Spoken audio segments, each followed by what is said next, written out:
3 ways existed to survive the apocalypse. Most were forgotten. One remained clear. Kim Duka held the phone. A decade of scrolling. 3,000 chapters. The story was ending. His name meant he was alone, and his name meant he was a reader.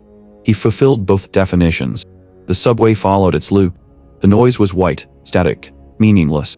Then, a breach in the routine. Usinka. Human resources. She functioned in a different genre. While others slept, she acquired skills. While others drove, she exercised. She attempted conversation now, bridging a gap that could not be spanned. She asked what he was reading. She expected literature. He did not explain. He held a web novel titled 3 Ways to Survive in a Ruined World. It was not art. It was a record. 3,000 chapters. Average view count. 1. That view was him. School, military, the corporate drift. The text had been the constant. The author, Bulson 123, wrote for an audience of 1. Now, the screen displayed the epilogue. He typed a comment. A receipt of attendance. Sangha spoke again. She discussed performance reviews. She lived in a world where effort correlated with result. Dokja looked around the car. A boy with a net. An old woman. They were extras in a drama of realism. He checked the notification bar. The author had replied. Monetization begins at 7 p.m. A gift will be sent. He provided the email address. He expected nothing. The clock read 6:55. 5 minutes of the old world remained. He refreshed the page. The novel was gone. Deleted. A monetization strategy that removed the product. The train shuddered. This was not mechanical failure. Physics seemed to suspend, then violently correct. Lights died. The carriage plunged into absolute dark. Middle screened against something that shouldn't have been there. Bodies were thrown. A presence watched from the void. Dokja checked the time. 7. Gear open. Blue light cut the darkness. A holographic panel materialized in the air, indifferent and bright. Free service for planetary system 8612 has been terminated. Main scenario initiated. The syntax was familiar. The phrasing was exact. The screen he had stared at for 10 years was no longer in his hand. It was overlaying reality. He looked at the first line of the new world. Dokja. Most heard a confused murmur. I heard a lock turning.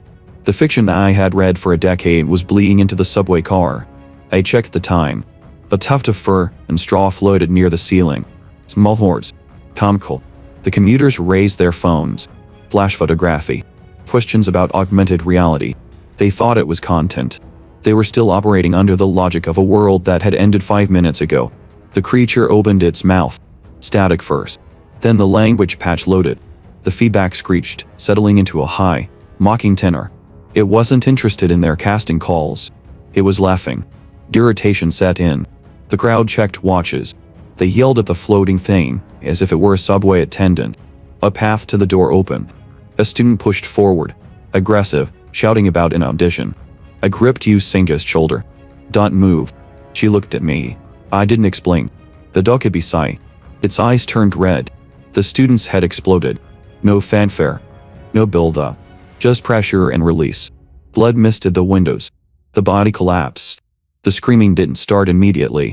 There was a gap, a vacuum where the air used to be, before the panic rushed in to fill it. The creature floated through the red spray. It talked about payment. It talked about the cost of breathing, eating, and breeding. The era of gratuitous living was over. Department head Han Myung-go adjusted his tie. Old habits die hard. He pulled out a business card. He offered cash. He thought this was a contract dispute. The Dokibi took the money. The paper flared into blue flame. Ash coated Myung-go's palms. The creature clarified the exchange rate. Human currency was scrap paper. One more offer, and the department head would burn with it. The horn on the creature's head lengthened. Atmospheric density shifted. The air grew heavy, smelling of ozone. Blue squares flickered into existence before every pair of eyes. Channel numbered by 7623 is lit. The constellations arrived. I looked at the blue window. The letters were crisp. Absolute. Main scenario number 1 proof of value. Objective. Kill 1 or more living organisms. Time limit. 30 minutes. Failure. Death. The timer began to bleed seconds. My fingers brushed the handle of the net in my bag. Logic remained the only casualty. The compartments smelled of sweat and cheap cologne. Not dusty. Passengers tapped dead screens. They waited for an apology. Usanga's fingers were white against her phone case. She asked for instructions. Kim Doksha did not offer comfort. He offered a mechanic. Think of it as a game. It was a filter, not a kindness. Games have win conditions. Reality does not. Sangha stared at him, the word failing to seat itself in her mind. Doksha turned his back. The file in his head opened. 3 ways to survive in a ruined world. The text was no longer memory. It was instruction. A voice rose above the muttering. A man in uniform stood, attempting to impose structure on a collapsing world. Lee Hyun-sun, Army Lieutenant. He spoke of Level 1 disasters and government response. He tried to be a wall. Doksha cataloged him. The steel sword. Loyal. Durable. And early. The narrative was wrong. Hyun-sun was not due until the first scenario concluded. The cast was assembling out of sequence. Hyun-sun promised rescue. He cited the blue house. The passengers leaned toward him, desperate for a chain of command. The screens on the walls flickered. The Prime Minister appeared. He stood behind a podium, reading a script about terrorism. He promised retaliation. The crowd exhaled. They understood terrorism. It was a threat they could file away. They called the floating creature a special effect. They called the situation hooks. The Dokkaebi sigh. It disliked bored audiences. On the screen, the audio cut. The Prime Minister paused. Then his head vanished. It was instant. No struggle. Just a wet pop, and a body folding over the wood. Silence took the carriage. The creature spoke again. The jammer was not thriller. It was extermination. To prove it, the creature adjusted the variables. Waiting was boring. The blue timer in the air shed minutes. 24 became 10. Then came the penalty clause. 1 death in 5 minutes. Or total liquidation. Hyun-sun froze. He knew how to engage enemy combatants.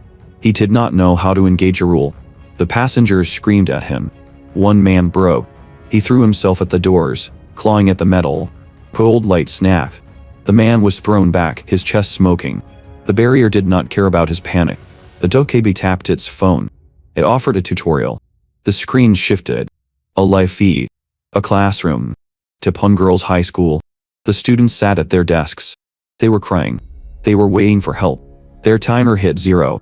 The room turned red. Heads burst in sequence. It was efficient. A mass deletion of hesitators. The fees lingered. One student remained in her chair. Lee Ji-hai. She was soaked in red. She breathed hard, her hands shaking, surrounded by the wet ruin of her classmates. She was alive. The logic was absolute. She had killed to secure the slot. The illusion of society in the subway car dissolved. The man to the left was no longer a commuter. He was a resource. Doksha felt the shit. The prologue was done. He checked the distance to the nearest target. He began to move. The screamers were loud. Expected. Doksha ignored the noise and focused on the screen. The mail was there. 3 ways to survive in a ruined world. Years of reading consolidated into a single attachment. He opened it. The cognitive shock followed instantly, an exclusive attribute registering in his neural pathways. He attempted to pull the status window. Access denied. Irrelevant. The text itself was the only interface he needed. Text scrolled faster than humanly possible. He cross-referenced the chaotic reality against the digital page. Carriage 3807. Wrong location. The protagonist was 1 car ahead. This compartment wasn't a staging ground. It was a disposal site. 2 survivors allowed. The rest were overhead. Usanga shifted, her muscles tensing to intervene. She still thought civil laws applied. Up front, white hair moved in a blur. Kim Nam-woon. The adaptation rate was high. He wasn't freezing. He was culling. An old woman dropped. A manager screamed, then stopped. Nam-woon didn't justify the violence. He simply executed the requirements of the scenario. Doksha recognized the sequence. Paragraph 4, Chapter 1. The executioners pulling the lever. Watching the words bleed into reality offered no novelty. He stood still. Sangha lunged. He caught her wrist. The grip was absolute. She looked back, confused, hurt. He didn't explain. Heroism in this sector was suicide. Stag. Bodies accumulated on the floor. He wasn't paralyzed. He was calibrating. Premature action wasted energy. Late action risked erasure. 7 minutes on the board. The failure threshold narrowed. The noise spiked. The prelude finished. The barrier failed. Noise flooded the compartment. Doksha did not react to the explosion or the screaming. He moved through the smoke toward the weeping child. Lee Kil-young held a plastic cage. A net. Dokja took it. He did not ask. He simply transferred the asset. He turned to the mob. They had the old woman pinned. Stop. The word was quiet, but it cut through the panic. Killing her chain is nothing. Kim Nam-woon turned. Blood on his face. A smile on his mouth. It changes the math, the teenager said. Someone has to die. Why not the we? Dokja did not argue. He lifted a single grasshopper from the cage. Not a human, he said. A living being. The crowd halted. The murder in their eyes did not fade. It shifted. It locked onto the insect. Dokja crushed it. The Sira coated his thumb. Achievement unlocked. First kill. 100 coins. Then he threw the box at the floor. It shattered. The remaining insects vaulted into the debris. The passengers screamed. They dropped to their hands and knees, scrambling under seats, diving for the bugs like starving dogs. Nam-woon watched them crawl. He looked at Dokja, baffled. You had spares. Dokja watched the timer. 3 minutes. You let them go, Nam-woon said. The confusion clear, replaced by delight. I get it. He wanted to see them hunt. He wanted a show. Dokja activated the attribute. Character information. Name. Kim Nam-woon. Trait. Chunibyu. State. Excited. The text confirmed it. While others broke, this boy adapted. He did not belong to the old world. He belonged to this one. Nam-woon extended a hand, stepping over a sobbing man. Team up with me. Dokja looked at the hand. The system chimed, indicating a rise in understanding. The timer ticked down. The fire crackled. Kim Nam-woon stepped on a chest cavity. He wasn't checking for a pulse. He was looking for a bug. Partnering was an option. Nam-woon was a weapon. Survival would be trivial. Then the boy looked at the old woman. Dokja grabbed his wrist. Nam-woon stopped. The system chimed, favorability plummeted. He didn't ask why. The air thickened. Dark ether bled from the teenager's skin. Blackening. At this stage, contact meant amputation. Nam-woon moved. Dokja's retina couldn't track it. His stats were garbage. He needed the text. Omniscient Ritter's viewpoint. Stage 1. Reality decomposed. Intent replaced motion. Right shoulder. He twisted. The ether burned the air next to his ear. Pace. He dropped. Heart. A step to the left. Nam-woon screamed. The target was supposed to be static. The timer read 1:58. Nam-woon bored of the ghost. He aimed the knife at the woman. Dokja took the blade in the forearm. It went deep. Nam-woon laughed. Something about weakness. Dokja didn't listen. He felt the net in his pocket. He squeezed. Crunch. You have killed a living thing. 100 coins. The notification repeated. Scrolling. Endless. Grasshopper egg count as life. The logic was absolute. Dokja dumped the balance into physique. Level 1 to level 10.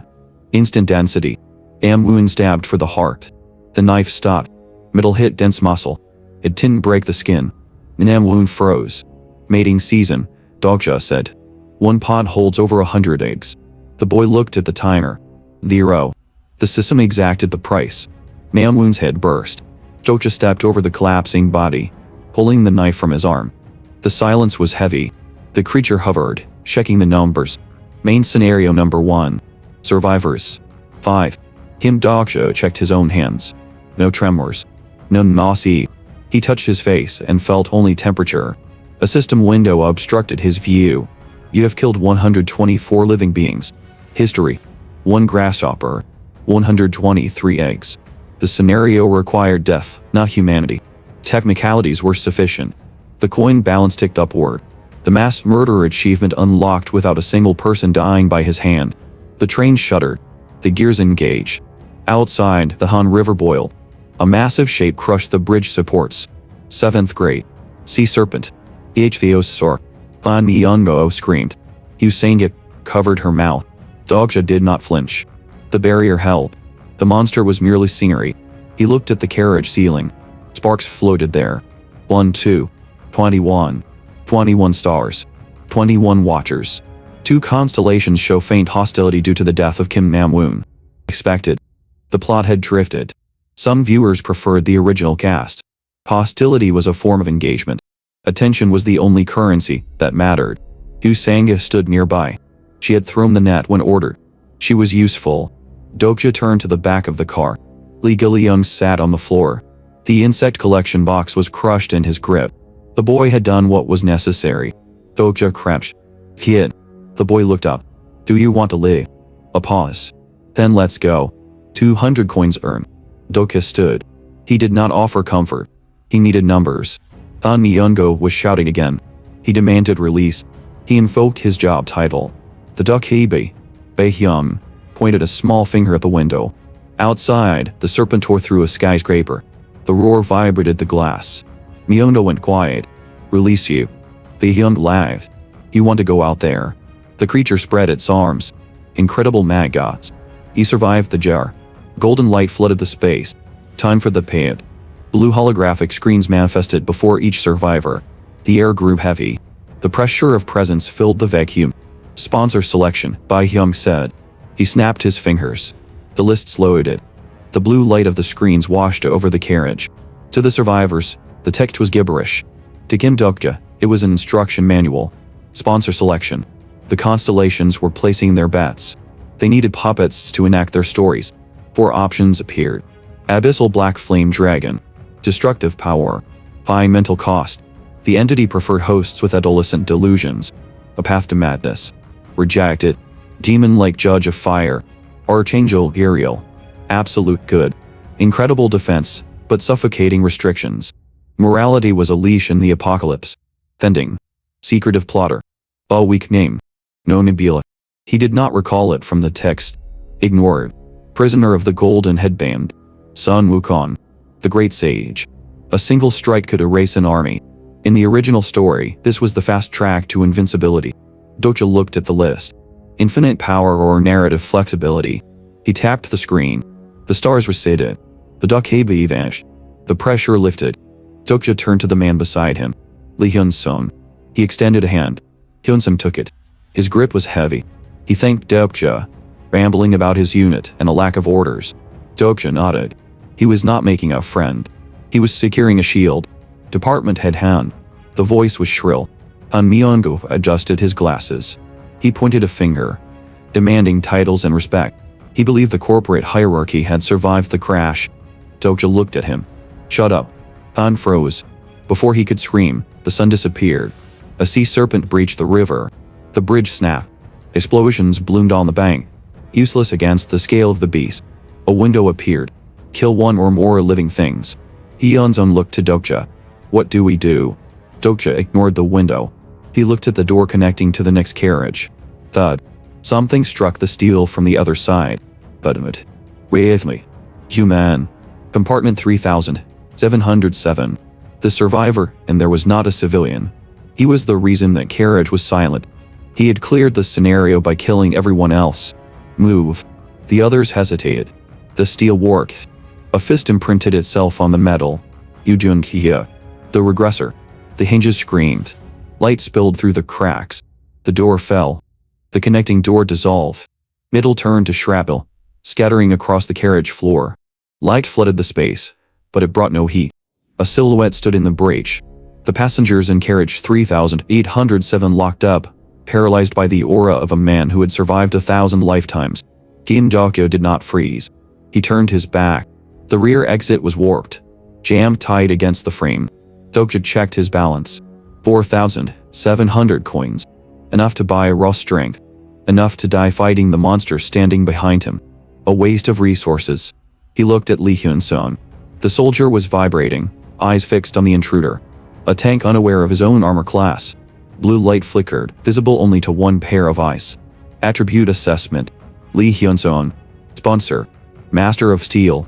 Stigma. Great Mountain Push. Potential locked behind ignorance. Push it. Hyun-sung blinked. He didn't understand the physics of the star stream. He didn't need to. Dokja pointed at the damned metal. Think about moving the mountain. The soldier's shoulder hit the frame. Not muscle. Stigma. The air warped around him. The door screamed once and folded outward. Wind from the river cut through the smell of stale blood. They hit the tracks. The carriage behind them detonated. The sound of absolute destruction swallowing the silence. No one checked the wreckage. Forward was the only direction with probability. Above, the sky bled violet. A ball of white fur floated down, radiating irritation. The script was breaking. Blue windows materialized. Main scenario number 2. Objective. Cross the bridge. Time limit. 20 minutes. The structure ahead was rusted, covered in debris. Behold, Usanga noted the contradiction. The text said broken. The eyes saw intact. When reality corrects itself to fit the scenario description. The Han River boiled. It wasn't weather. A shadow blocked out the twilight. Scales, teeth the size of subway cars. A sea commander rising from the silt. This was not a tutorial enemy. The difficulty grade shifted. The ground wept black fluid. Sparks crawled along the rails. The dead stood up, pulling themselves from the gravel. Failed incarnations. Twisted by malice. A wall of corpses ahead. A sea monster above. Hyun-sung hit the line first. He didn't need technique. He was a blunt instrument. Bodies flew. Sang-ya and Gil-leong stayed in the way. Doksha checked the timer. Oksu station was 10 meters out. The platform tiles were cracked. They stepped onto concrete just as the sky fell. The sea commander's jaw snapped shut on the bridge. Steel sheared. The connection to the other side vanished into the water. Doksha didn't watch it fall. He was already looking at the station entrance, where the shadows were starting to move. The gap between the bridge sections was wide. Below, the Han River churned against the pylons. Lee Hyun-sung and the boy were already across. They were variables secured. On this side, the situation was degrading. Usanga stirred. The air around her warped, rejecting scrutiny. A sponsor had already claimed her, cloaking her attributes instead. The interface refused to identify the source. A high-tier entity playing shy. Doksha didn't press. The scenario issued its demand before he could. Light coalesced over the draw. An energy bridge. Text burned into the air. Even numbers may cross. Odd numbers will fall. He counted. Himself. Usanga. Han Myungo. 3. The math required a subtraction. He didn't see the leg until it connected with his spine. Pain flared. Gravity took him, slamming his chest against the concrete. It wasn't a tactical error. It was an assumption failure. He had expected the department head to freeze. He hadn't accounted for the velocity of pure fear. Han Myungo did not look back. He scoped Usanga from the ground, his legs blurring with unnatural torque. A movement He hit the bridge of light before she could scream. Doksha watched the numbers recede. 2 survivors crossing. 1 left behind. The balance was satisfied. Messages flickered in his periphery. The secretive plotter enjoyed the betrayal. The demon-like judge of fire disapproved. Coins materialized in his pocket. Compensation for the doom. He stood up. The silence on the bridge didn't last. Shadows detached themselves from the wreckage. 8th grade demonic people. Not alive. Not quite dead. The ether had mutated them into engines of consumption. At the front, a familiar gray uniform. White hair stiff with dried blood. Kim Nam-woon. The boy who died in the first scenario had returned as a puppet. Doksha raised his hand. The reading skill failed. There was no mind left to predict. Only a biological directive to feed. The horde broke into a sprint. He had a knife, and the stamina of a redder. His simulation ran to a 0% survival rate. He needed a new file. Exclusive skill. Bookmark. The interface expanded. Slot 1. He didn't waste time reviewing the data. He knew the subject. He had watched the boy dismantle a train carriage. He'd understood the rhythm of that violence. Activate. The sensation was invasive. The skill blackening forced itself into his nervous system, overlaying his reflexes with the muscle memory of a killer. The violet aura flared. The fear response shorted out. The corpse of Kim Nam-woon lunged. Doksha stepped inside the guard. The knife moved. It was not a struggle. It was an execution. The borrowed agility stripped the weight from his body. He drifted through the pack, severing tendons and piercing skulls. The logic of the fight was simple. They were meat. He was the grinder. He felt the echo of the boy's personality scratching at the back of his mind. A desire to laugh. A desire to prolong the cut. He suppressed it. Efficiency only. He cleared the immediate radius. Bodies piled up, twitching as the ether leaked out. Then the timer hit 0. The strength evaporated. His knees buckled. The sudden return of gravity hitting him harder than the department head's kick. Breath came in ragged gasps. The sub-scenario clock continued to count down. More shapes were climbing over the rails. The first wave was gone, but the swarm was infinite. He couldn't fight them all.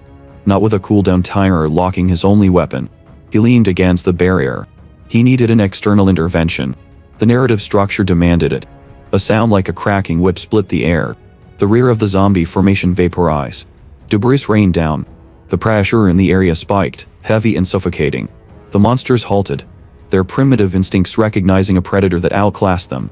A coat blacker than the surrounding dark. A figure walking through the dust without hurry. Dokja wiped the blood from his chin. The variable head aligned. He didn't smile. He just watched the man raise a sword.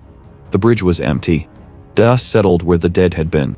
The man walking through the debris did not check his blind spots. He did not need to. The obstacles had already been deleted. Yu Jung-hyuk. Him Dokja reached out. He received gravity applied to his windpipe. Feet left the concrete. The grip was absolute. Dokja triggered his skill. Character list. The interface screen. Data overflow. The system filtered the torrent down to a single, cold header. Name. Yu Jung-hyuk. Attribute. Regressor, third turn. The third iteration. The one who had cut away the unnecessary. How are you alive? Not a question. A demand for logic. Dokja clawed at the wrist. The first way to survive in a ruined world. The pressure remained constant. Jung-hyuk recognized the texts. The tragedy of this timeline began with him. Behind the barrier, Yu Sang-ge and Lee Hyun-sung stood still. They could not interfere. Jung-hyuk moved his arm. Dokja hit the pillar. Ribs protested. Air failed. Your name. Him Dokja. I get that a lot. Jung-hyuk stepped in. A fist to the gut. Air left Dokja's lungs. 5-level stats. Physical conditioning. Reading this story did not soften the bone-on-bone impact. Sturdy, Jung-hyuk noted. You know how to use coins. Same to you. Another kick. Dokja skidded across the debris. Efficiency. That was the rule of the third turn. Useless things were discarded. Dokja grabbed the ankle. I don't want to die. A heel to the face. Blood filled his mouth. Physical resistance was impossible. Narrative resistance was required. Dokja smiled through red teeth. You're younger than I am. Programmer Yu Jung-hyuk. Violence halted. The character Yu Jung-hyuk is wary of you. You know me. I do. Game company employee. I was a fan. Jung-hyuk lowered his leg. I watched you for a long time. Look the insolence, Jung-hyuk said. How did you survive the subway? Lying was high risk. Dokja activated the second stage. Omniscient Ritter's viewpoint. The world became text. Only Lee Hyun-sung and Kim Nam-woon should have survived. Kim Nam-woon died. Who is this? Cold processing. If he is an inconvenience, kill him. Dokja spoke fast. Explosion in the previous compartment. Found a bug cage. The text shifted. The future changed. The explosion, a cause. Connection made. The shockwave had cleared Dokja's path. He is adapting too well. Suspicious. Peaceful. But dangerous. If you're done, Dokja said, let go. We need to move. Boksu Station. Too convenient. Jung-hyuk's left eye burned gold. Sij's eye. Blast's detection. If he saw the attribute window, execution followed. Dokja couldn't move. The light hit. Sparks. Exclusive skill fourth wall activated. Fourth wall is blocked Sage's eye. The feedback was physical. Jung-hyuk staggered. Hands to his face. Blood ran from the iris. You. Jung-hyuk hissed. Who are you? Dokja didn't answer. The system window floated between them. Time remaining. 14. Sparks flew. Sharp, mechanical ringing pierced the air. The mental invasion shattered against a blue window neither had summoned. The fourth wall. Yu Jung-hyuk did not just blink. He recoiled. Smoke trailed from his eye. The price of a failed probe. The feedback burned, forcing a stumble. A rare lapse in a posture built on absolute certainty. Kim Dokja stood still. His heart beat against his ribs. But his face remained a mass. The defense was automatic. He hadn't expected the wall to block the strongest detection skill in the data set, but he didn't waste time questioning the luck. The shock faded. Rage took its place. A hand clamped around the throat. The grip was iron. Jung-hyuk lifted him without effort. Patience gone. An unreadable variable was a threat. The neck was seconds away from snapping. The water rose. The timer bled out. Words were the only weapon left. You can't clear the 46 scenario alone. The pressure vanished. That number was a ghost from a future that shouldn't exist yet. The grip loosing. How do you know that? I am not a regressor. A tactical denial. But I know the future you don't. Golden eyes flared. Lee detection scanned the statement. It waited for the falsehood. Truth. The system verified the claim. In ways of survival, only one attribute could foresee the path while nullifying detection. A prophet. The logic held. A regressor destroys the future by changing it. Memory becomes obsolete the moment action is taken. The timeline shifts, and the map becomes wrong. Dokya offered the solution. A guide for the blind spots. 50 seconds remaining. Jung-hyuk made the calculation. He dragged the collar toward the light. The even bridge materialized. 2 slots. Perfect utility. They stepped onto the platform. The other survivors were left to the silence behind them. Halfway across, the movement stopped. Gravity shifted. The collar was hauled up, then out. Feet dangled over the abyss. Dark water churned below, hiding the maw of a 7th grade monster. One last question. The voice was flat. If you are a prophet, you know your own future. The hand held steady over the drop. Will I let go? A trap. Answer correctly, and the utility is proven. Answer incorrectly, and the liar dies. The result is the same. Negotiation was useless. Let go of me, you son of a bitch. A cold smile. Confirmation received. I believe you. The fingers open. Wind roared. The bridge receded. The jaws slammed shut. You have failed to clear this scenario. Impact came before pain. Water filled his lungs. He sank, then kicked, hauling himself through the churning wake until his hand found purchase. He dragged his weight onto a floating raft of debris, wreckage, and corpses that had survived the fall, only to rot here. He was inside. The stomach of the ichthyosaur reeked of brine and old blood. Dokya coughed, expelling seawater. He did not waste time cursing Yu Jung-hyuk. The regressor had tested him. He had thrown a variable into the dark to see if it would bounce. System messages flash. Scenario failed. Settlement initiated. Coins vanish. The channel usage fee. The prisoner of the golden headband and the demon-like judge of fire watched, entertained by his survival. The secretive plotter complained about the dialogue. The fleshy walls convulse. Digestion would begin in 3 hours. Dokya stood up. He did not look for an exit. He struck the stomach lining, sending sparks skittering into the gloom. He wasn't trying to break out. He was ringing the doorbell. Light flooded the cavity. A small ball of white fur materialized. The Dokya looked down, perplexed. It asked why the human wasn't screaming. Dokya stared back. He needed this entity. Resentment toward the regressor was a useless emotion. Power was the only currency that mattered. The creature descending. It demanded the price of failure. Usually, that price was death. But the scenario window had displayed question marks, not a skull. Negotiation was open. It demanded 5,100 coins. Dokya checked his balance. He had exactly that amount.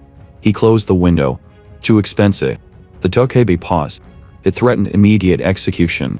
Dokya offered his nag. Do it. The creature froze. It couldn't strike. The constellations were watching. To kill the protagonist while the audience remained engaged was suicide for a stream. The creature was trapped by its own broadcast metrics. You are low-grade Dokya by him, Dokya whispered. The name stopped the creature cold.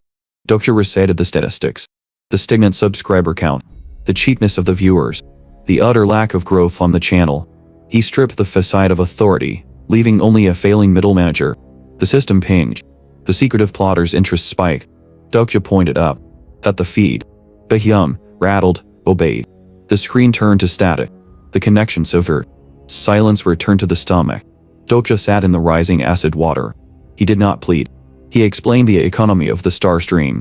Constellations subscribed. Humans acted. Streamers merely facilitated. And Baehyung was a nobody. He held out a hand dripping with sewage. Sign the contract. Baehyung. The air inside the stomach was down. Dokya did not ask for a favor. He offered a promotion. King of the Dokaebis. The small white creature shook. Laughter. It was the sound of a system administrator mocking a glitch. A bug rejecting sponsorship was one thing. Proposing a contract was insanity. Dokya ignored the noise. He didn't need the entity's strength. He wanted the channel. An exclusive stream contract. Baehyung stopped laughing. Red eyes glowed. The hierarchy was fixed. Constellations paid. Dokaebis broadcast. Incarnations performed. Puppets did not negotiate terms. Why do they watch? Dokya cut through the posturing. There were 2 demographics. Boredom killers and headhunters. Usually, the headhunters left after the selection phase. Dokya had stopped them from leaving. By rejecting everyone, he became the anomaly. The unfinished puzzle. A channel that satisfies both groups. Baehyung hesitated. The logic held. The constellations were already shouting in the void, asking if the human was a prophet. Curiosity was a more potent currency than strength. The Dokkaebi tried to cite the rules of the world. Standard procedure. Dokja moved to the settlement. He demanded the scenario coins. He hadn't failed. He had triggered the next phase. Open the channel. The stream reconnected. Notifications exploded. Hidden scenario. Commander Slayer. Difficulty. A plus. Condition. Kill the Edgephiosaur from within. War. 9,000 coins. The chat log moved too fast to read. Constellations raged at the blackout. The young sweated, stammering excuses about server stability to invisible overlords. Dokja opened the shop. The interface turned the darkness blue. He ignored the whining streamer and used the search function. Ancient Dragon. The item appeared. Ancient Dragon's Heart. Sold out. A wealthy sponsor in Italy had already claimed it. The timeline remained intact. Dokja scrolled past the high-tier equipment he couldn't afford. Great Demon's Eyeball. Curist Sword Force. Irrelevant. He filled the cart with trash. 4 packs of Hammer Seahorse Mucus. 4 Stone Hog Sharp Thorns. Total cost 800 coins. Baekhyun looked at the items with disdain. He asked why. Dokja didn't answer. Transaction complete. The constellation Secretive Plotter is intrigued by your plan. The constellation Abyssal Black Flame Dragon is glaring at your choice. Attention secured. Contract is pending my survival, Dokja said. Get lost. Baekhyun vanished. A final system message lingered. The story bless you. 21:41. The walls hissed. Jets of digestive fluid sprayed from the stomach lining, burning through the debris in the water. Dokja poured the mucus onto the thorns. The reaction was immediate. He gripped the modified weapon and stepped toward the membrane. The darkness inside the Edgephiosaur was absolute. Acid boiled against the lining of his stomach, seeking a way in.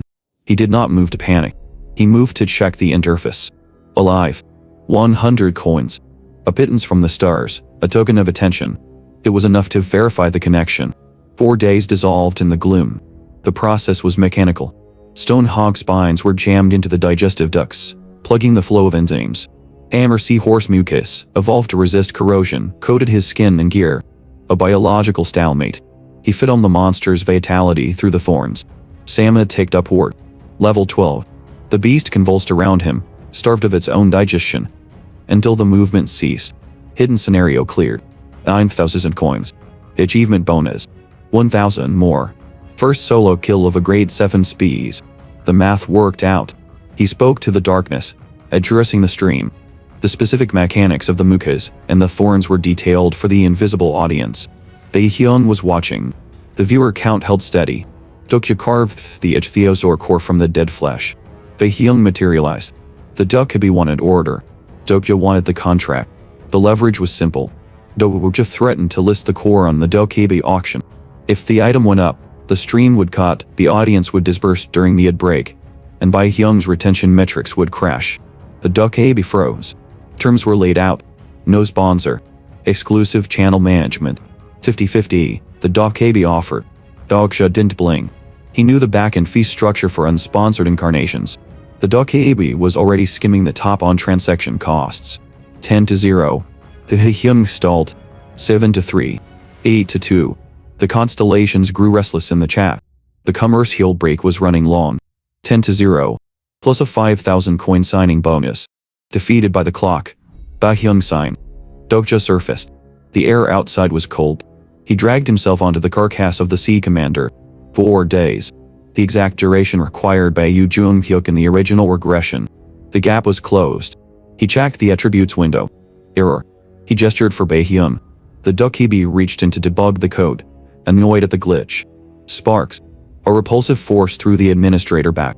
The fourth wall. It was not merely mental insulation. It was a firewall against the system itself. Useful. Dokja left the riverbank. The ground changed texture under his boots. Poisonous fog drifted at knee height. Second main scenario region. High above, a new presence focused on him. The abyssal black flame dragon. The gaze was heavy, malicious. Dokja stepped into the fog. Distorted shadows tore through the grid. A rhinoceros monster pulverized concrete. A mantis the size of a billboard picked through the debris. Dokja walked past them. Stamina was currency. He refused to spend it on machinery. He entered a convenience store. The air tasted wrong. The scenario's fog was leaking in. He located the item. Elaine Monkey's lungs. A slimy green organ. He swallowed it without water. It bought him 20 minutes of breathable air. Yu Sang-ga lay in the aisle, unconscious. The ability. In the original text, a civilian like her was erased in the first chapter. He lifted her onto his back. 18 minutes remained. He moved. Oksu Station was gone. Dumo Station was the only coordinate left. The steel shutter was flush with the ground. Voices leaked from the other side. Rejection. Tear. They claimed capacity was full. They claimed logic dictated the closure. Dokja did not knock. He gripped the bottom of the shutter. Turf applied. The metal screamed, warped, and tore upward. The men inside recoiled. Armed with pipes, makeshift clubs. They saw the man, then the woman on his back. A sneer formed on the leader's face. Bang Chilsu. A minor antagonist. Trash data. Him Dokja. Kilsu asked. He scanned Yu Sang-ga with predatory intent. Did you come from the marginalized group? Having fun with the girl? Predictable filth. In a post-apocalyptic narrative, the law vanishes and the worst instincts surface. The constellations were watching. The prisoner of the golden headband frowned. The devil-like judge of fire burned with irritation.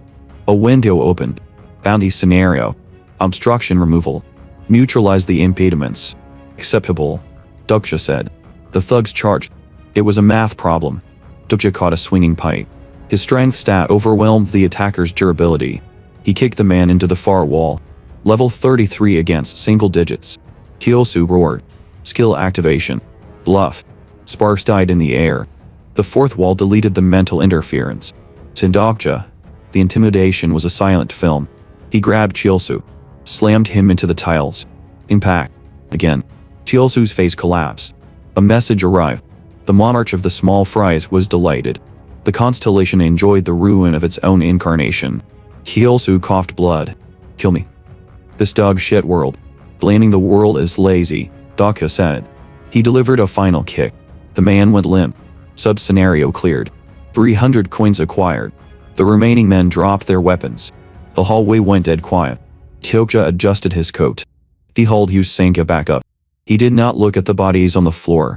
Lead me to the Gumo group. Gumo Station was not a labyrinth. It was a blueprint. The survivors watching from the shadows were noise. Their fear shifted to relief, then awe, projecting salvation onto a stranger. They saw a man who had walked through death. They saw an obstacle course. I scanned the platform for the protagonist. Yu Jung-hyuk was gone. Lee Hyun-sung delivered the report. The regressor had exited the station yesterday. The logic held. The thugs I had just incapacitated were still breathing. Jung-hyuk hadn't spared them out of mercy. To a man on his third life, seeking the end of the scenario, cleaning up trash at Gimhu was an inefficient use of calories. He had simply stepped over them. The constellation secretive plotter is intrigued by your reasoning. The silence broke. Footsteps synchronized. A group materialized from the dark, pipes and shanks in hand. At the center, a pinstripe suit. Dion In-ho. I knew the file. Not a combatant. A manager. He saw his broken enforcers on the floor. His expression didn't fracture. He adjusted. The aggression dissolved into a polished, bureaucratic smile. A hand extended. He didn't attack. He announced my arrival to the room.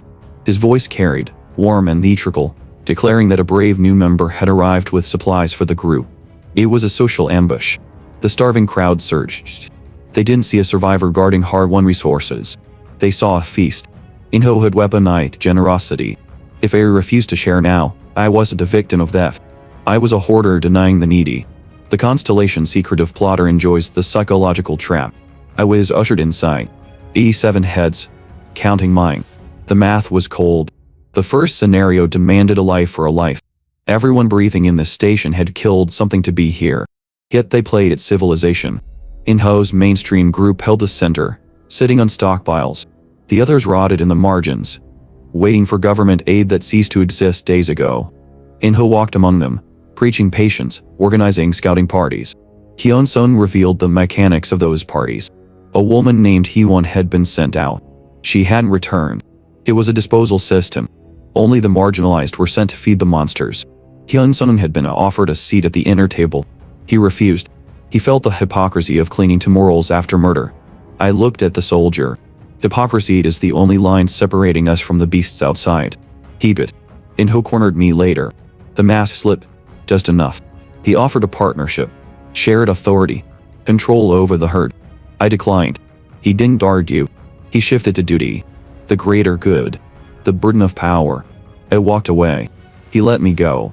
He had prepared for the rejection. Night fell. I sat with my unit, Sangha. Kilium, Hyun-son. They opened the bags. The sound of crinkling plastic was a gunshot in the quiet station. The smell of preservatives drifted. Hunger turned to resentment. In-ho stepped into the light. He spoke to the room. Not me. He asked how one group could eat while the children withered. He didn't demand the food for himself. He demanded it for the abruptly. The atmosphere turned. Desperation is a fuel. In-ho held the match. He delivered the ultimatum. Divide the assets and become a hero. Or monopolize them and become a villain. The system chimed. A new scenario window flickered into existence. The trap was shut.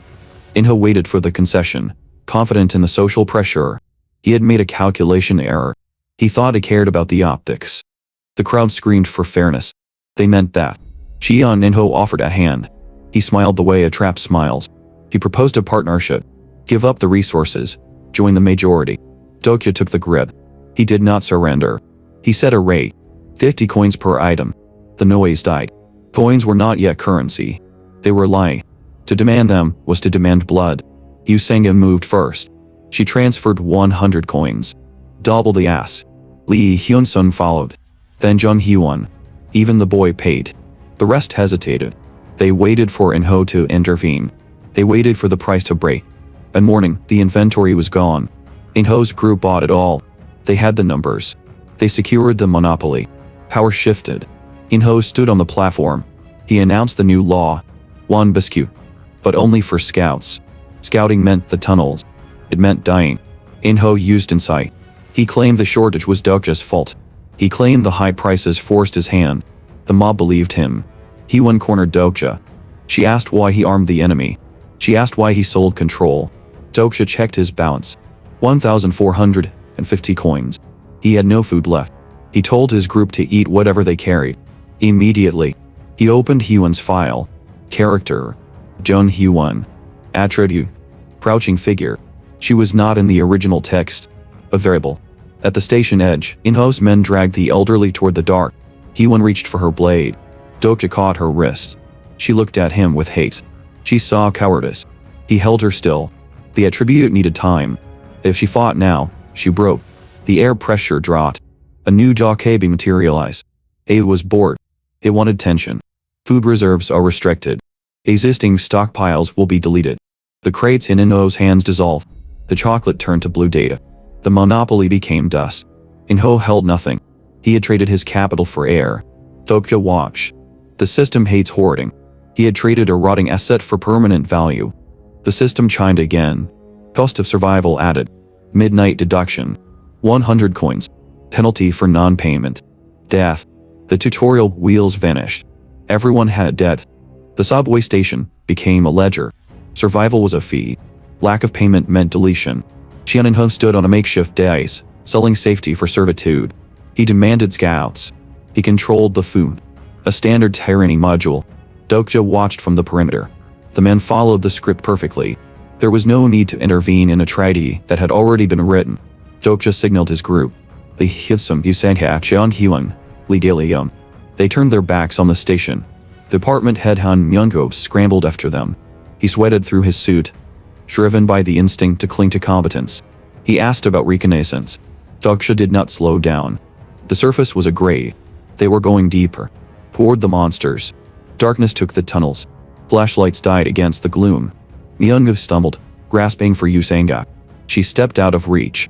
Lee Hyun-sung scanned the party. He looked at the child. He looked at the women. He saw a dead weight. Dokya spoke into the silence. Biology was obsolete. Muscle mass did not dictate survival. The system did. A child with coins could shatter a heavy weight. Il-young stopped. He reached into the shadows. A cockroach crawled onto his palm. Golden sparks drifted from his fingers. The insect collector listened to the chittering frequency. 100 steps clear. They moved past the corpses. The tunnel was a slaughterhouse. Bodies torn apart with surgical precision. Yoon Jun-fyuk had been here. A blue window opened. Sub-scenario. Food acquisition. Brown rats. Grade 9. Large, swarm-based scavengers. The group hesitated. Butchery was not in their nature yet. Dokja issued the order. Invest coins now. Strength, stamina, agility. Save only the fee. High above, the constellations dropped 100 coins. A tit for the struggle. The swarm broke cover. Hyun-sun met them. He did not need a weapon. His body was a wall. He smashed a rat into the concrete. Hyun moved next. Her blade was fast, cutting through hide and muscle. Stats over routine experience. Diliung swung a bone club, cracking a skull. The tunnel went quiet. Dokja checked the logs. Hyun-sun's output was too high for base incarnation. Starter pack. A gift from the Master of Steel. They had the meat. They lacked the fire. Han Myungo found his voice. He had cowered during the violence, but silence emboldened him. He turned on Dokja. His voice rose. He demanded answers. How did an employee know the stats? How did he know the beasts? The secretive plotter watched. Dokja looked at the man. He did not speak. A shadow shifted behind the department head. A single rat lung. Jaws clamped onto Myungo's slate. He screamed, reaching out, begging. Dokja stood still. The beast dragged the man backward. The dark swallowed them both. Lee Hyun-sung stared into the abyss. He debated the morality of abandonment. To Dokja, the hesitation was a luxury they could not afford. He took the child's hand. They walked away from the light. Darkness was total. Vision was obsolete. Survival required a different sense. Lee Kilion commanded the insects. Cockroaches skittered ahead, a living radar sweeping the tunnels. The boy led. Dokja followed. Did you do it on purpose? The question was quiet. It is. Dokja did not elaborate. Above, the stars voted. Disgust from the morally rigid. Delight from the secretive plotter. The show continued. Rats collect things, Dokja said. They need a path to their nest. The manager is the path. Just for items. You're lying. Jiliung did not look up. He saved me in the subway. 200 coins. A reward for melodrama. Dokja looked at the child. Trust was a weakness. He would harden the boy, even if it meant being hated. Are you the main character? The title belonged to a regressor fighting miles away. No, Dokja said. I am a Ritter. He was not the god of this world. He merely knew the ending. The signal changed. He rose. They entered the cavern. Blue flames licked the walls. Piles of scrap. In the center, Han Myungo screamed. Not in fear. In anger. He was arguing about a bicycle. He accused Chu Sanga of theft, while monsters circled them. It was pathetic. It was loud. The constellations complained. Dokja stepped into the light. Finish. Numo turned. Dokja swung. Not to kill. To silence. The shockwave scattered the rats and knocked the man down. Peace lasted seconds. The temperature inverted. Shadows condensed. The grade 7 species emerged. The Dark Sentinel. Giliung collapsed, his mind overloaded by the deaths of his insects. The demon spoke a word of power. Fear. Yunmov paralyzed. Senga froze. The status effect washed over Dokja. The fourth wall has neutralized the effect. To the skill, Dokja was not a victim. He was an observer. The terror was text on a page. He did not blink. The demon paused, confused by the prey that did not break. Dokja tightened his grip on the hilt. Grade 7. Dark Keeper.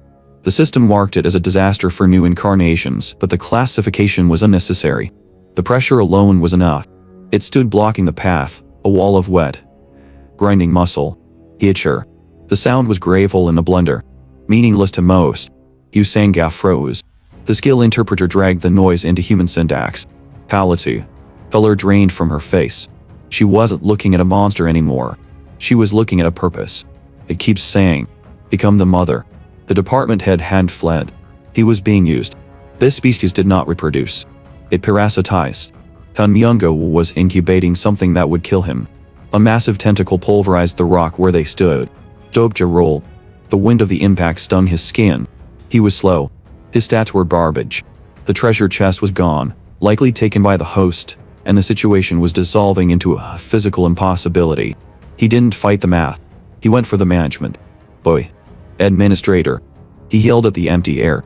Buryu materialized in a burst of static. The low-grade Dokebi looked hairy. Yellow sparks popped around its horns. The patience of the constellations was wearing thin. The prisoner of the golden headband wanted violence. The demon-like judge of fire wanted justice. Dokja extended a hand. Give it to me. Buryu sneered and tossed a piece of scrap metal. It clattered against the stone. A rusted, snapped sword held. There. Broken faith. Try not to die immediately. The item was trash. Grade. 0 durability. Dokja picked it up. He didn't check the stats. He knew the hidden attribute. White pure star energy. Blue light surged from his palm. It didn't coat the metal. It completed it. The ether solidified, extending from the jagged ruin into a humming, translucent blade. Buryu stopped laughing. Dokja stepped in. The demon roared, swinging a limb thick enough to demolish a tank. Dokja swung the ether. No resistance. The blue light passed through the meat like it was smoke. Green blood misted the air. The monster shrieked and recoiled. Dokja's breath hitched. The drain was instantaneous. He had the weapon, but not the inching. He had no fighting sense. His swings were heavy, amateurish. If this dragged on, his mana would bottom out. He needed to end it in 2 moves. He watched the creature. He ignored the rage and the noise. He looked for the script. The Dark Keeper has a fixed rotation. The text he had read years ago overlaid the reality in front of him. Tentacle strike. Upper right. Immediately followed by bottom right. The monster wound up. Upper right. Dokja didn't react. He prepared. Exclusive skill bookmark activated. Slot 2 selected. His stance changed. The hesitation evaporated. A green aura flared over the blue, correcting his posture, tightening his grip. He wasn't relying on his own reflexes. He was borrowing someone else's history. Weapons training. Level 1. The strike came. Dokja sidestepped. Minimum effort. The limb passed inches from his nose. Bottom right. He pivoted. The ether blade traced a geometric arc, intercepting the opening before it even existed. He wasn't guessing. He was walking through a choreographed routine. The blade drove upward. The darkness split. The torso separated. The creature collapsed, dissolving into a heap of plagues and gore. Silence rushed back into the cave. The green aura faded, dumping the fatigue back into his limbs. Dokja deactivated the blade. The light died, plunging them back into shadows. Usanga stared at him. Her hands were shaking. She had seen him move before the attack started. "How did you know?" she whispered. "Every single strike." Dokja didn't answer. He looked down at the rusted hilt, checking the durability gauge. It was already cracking. The blade turns to dust. It was never a true weapon. Broken Faith was a vessel for star energy, and the vessel has shattered. A calculated loss. The stream chatters. The abyssal black flame dragon scowls at the competence of a lower species. The prisoner of the golden headband pulls at his hair, entertained. To the audience, it is drama. To the survivor, it is inventory management. Han Myung steps into the light. He shakes. Greed overrides the tremors. He sees the grade 7 monster not as a threat, but as a bank. He demands the kill. 7,000 coins for the finisher. Dokja steps aside. He offers a soft excuse about pacifism. It is a transparent lie.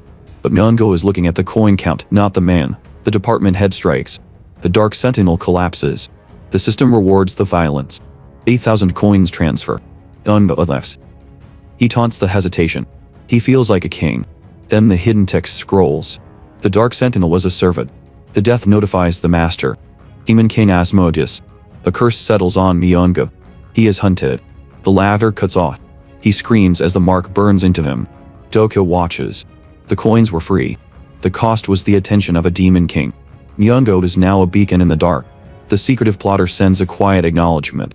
The group moves to scavenge. The area is thin on loot. A bracelet. A rusted shield. Degrade scrap. Yoojun Hyuk passed through here yesterday. The regressor takes only what creates power. He leaves what merely sustains life. They find a stove.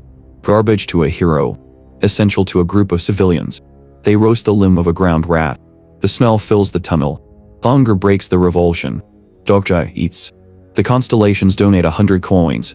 Amused by the wretched dining. Myungo eats through tears. Dokja tells him to finish the meal. He will die eventually, but he does not have to die hungry. Usanga examines the container the stove came in. She translates the glyphs. Random item box. Dokja nods. She is faster than expected. In the original text, this mechanic was a secret until the 6th regression. A system oversight.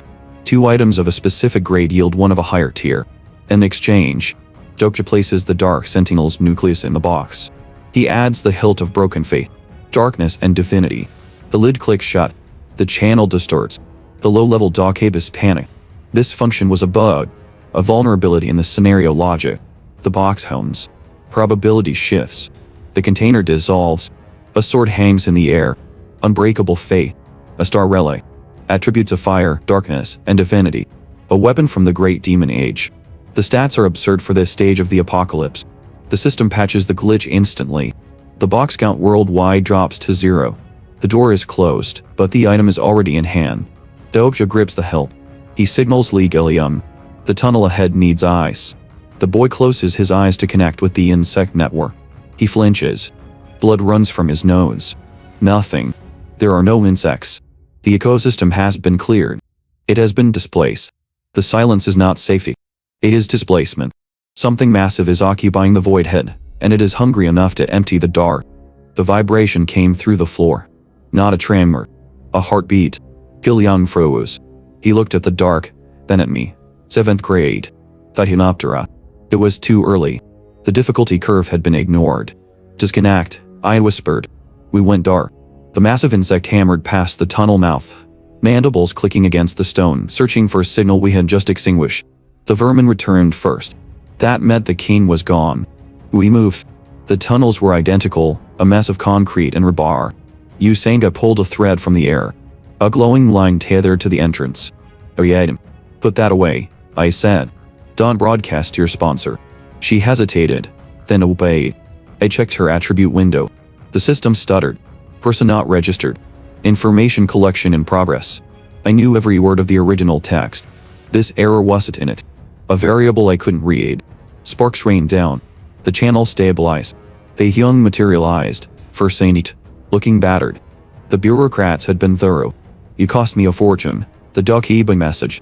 I didn't apologize. The stream was up. We were lit. Humo station was waiting. We walked in with meat and weapons. Hyun-sun held his shield higher. The reception was cold. A blue notification hung in the air, duplicated for every pair of eyes. Survival fee. 100 coins. Deadline. Midnight. The price of breathing had been set. Most here had 0. Panic didn't explode. It festered. People looked at their empty counts, then at their neighbors. Xian and Ho stood on a bench. He didn't look afraid. He pointed at me. He used insight. The skill was invisible, but the effect was physical. Heads turned. Eyes focused. He has thousands, Inho said.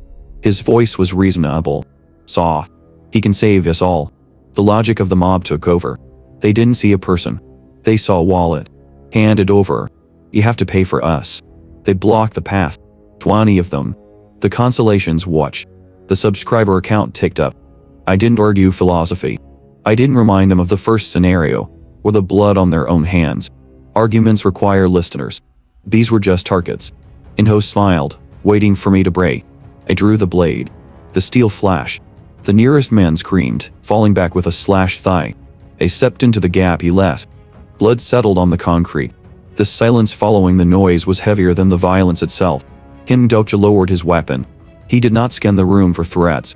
He simply waited for the class to understand the lesson. Look around, he said. Han Min-sun, a man defined by the bully attribute, hesitated.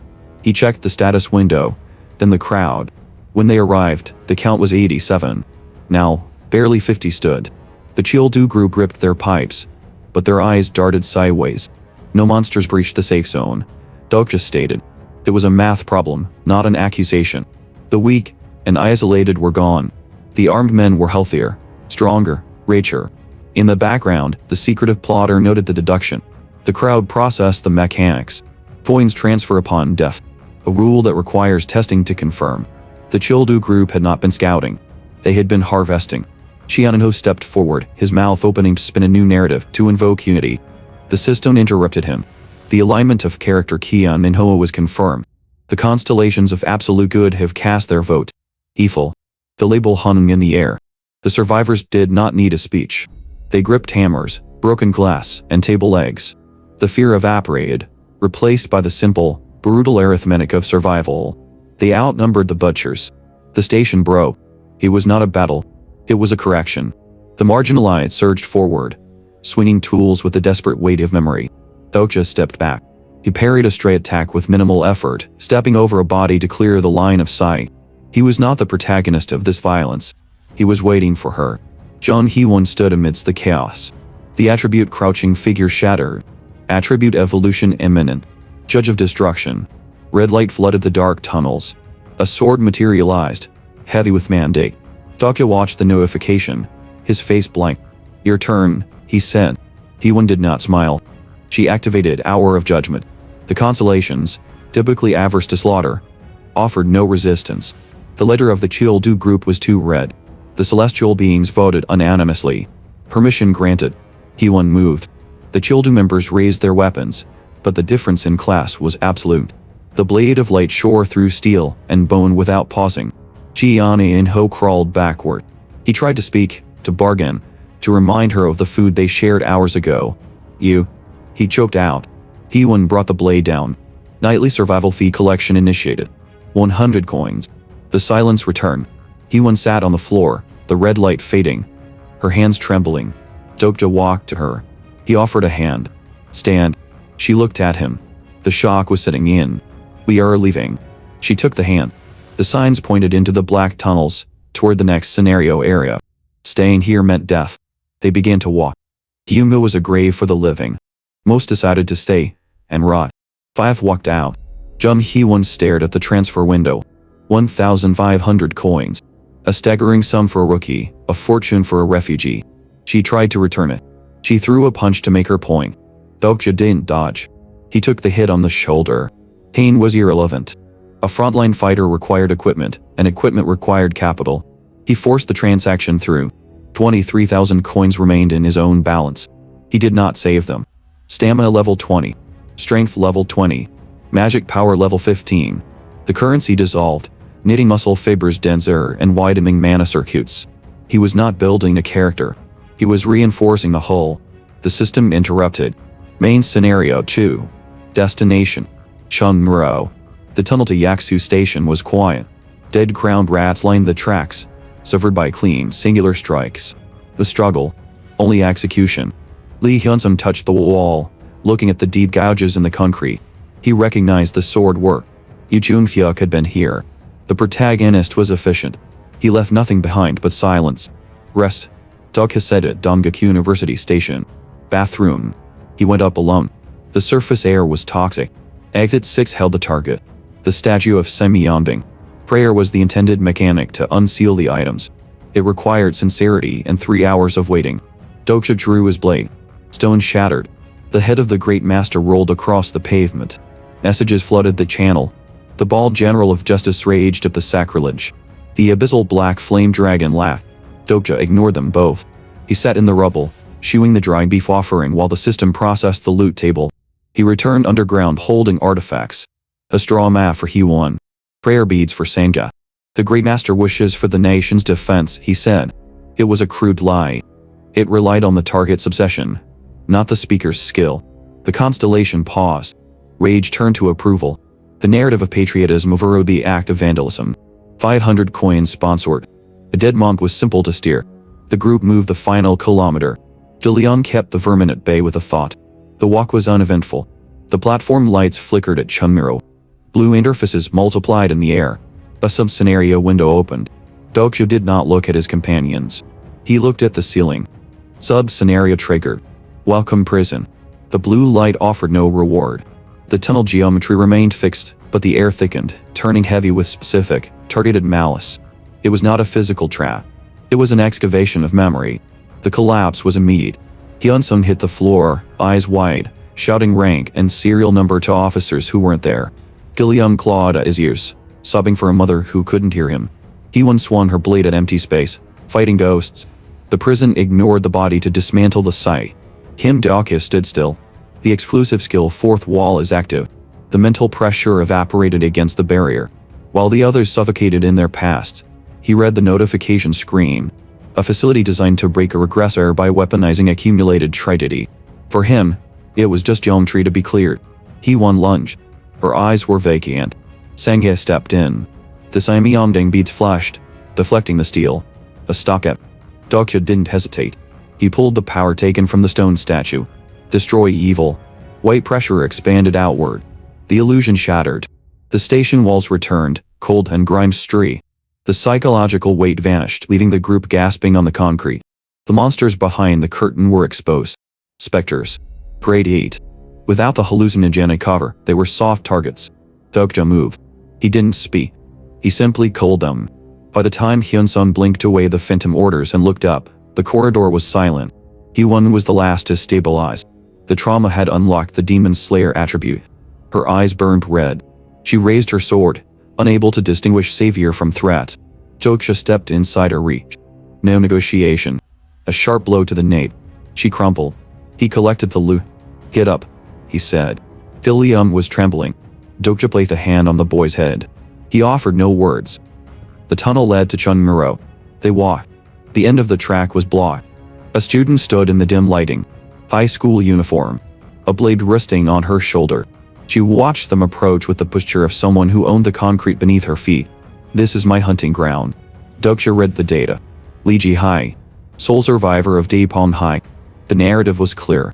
She had killed a friend to survive the first scenario. She was useful. Behind her, the star stream rippled with the pressure of a massive sponsor. The maritime war god. Dokja's own channel reacted. The bald general of justice recognized the energy of an old comrade. History overlapping with the present. Ji-hai saw the crystals in Dokja's hand. She reevaluated the threat level, then turned her back, gesturing for them to follow. She was the reason Yoo Jun-hyuk had come to the station.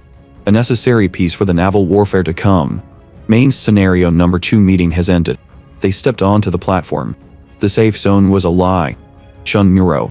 The intersection of lines 3 and 4. Once a transfer point, now a territory map.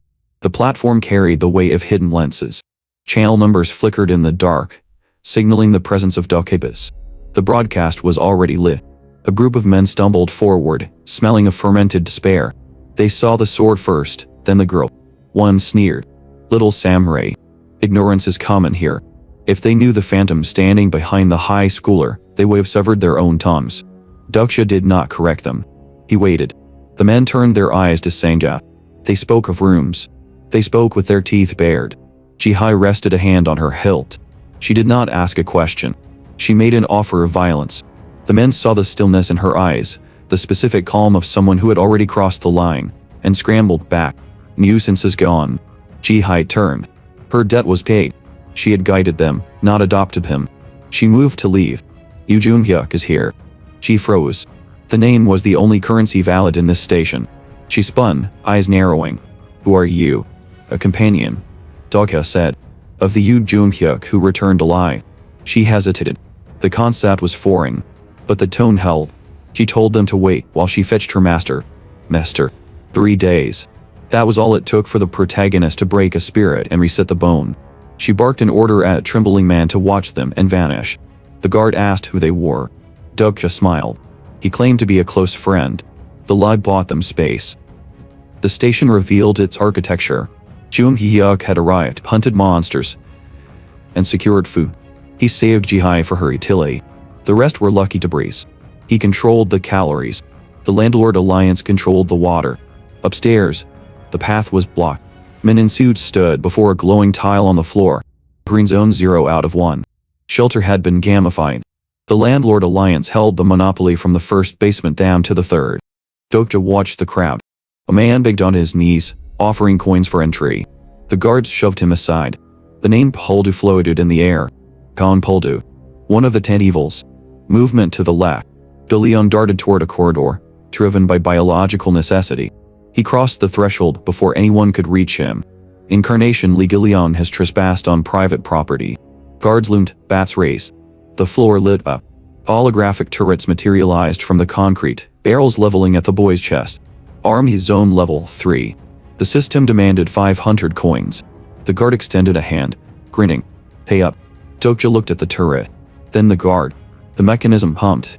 Red targeting lines tracked Gilliong's center of mass. The turret spun, heat radiating from the barrel. In this zone, property law was a capital offense. Dokja handed Hyewon to Sangha. No panic. No wasted motion. He had read the schematics. He knew the limitations. The guard, Jinchul, stepped forward with a bat. He demanded 500 coins. A proxy acting like a king, because he held a weapon. Dokja ignored him. He looked toward the shadows. Khan Poldu. The name froze the room.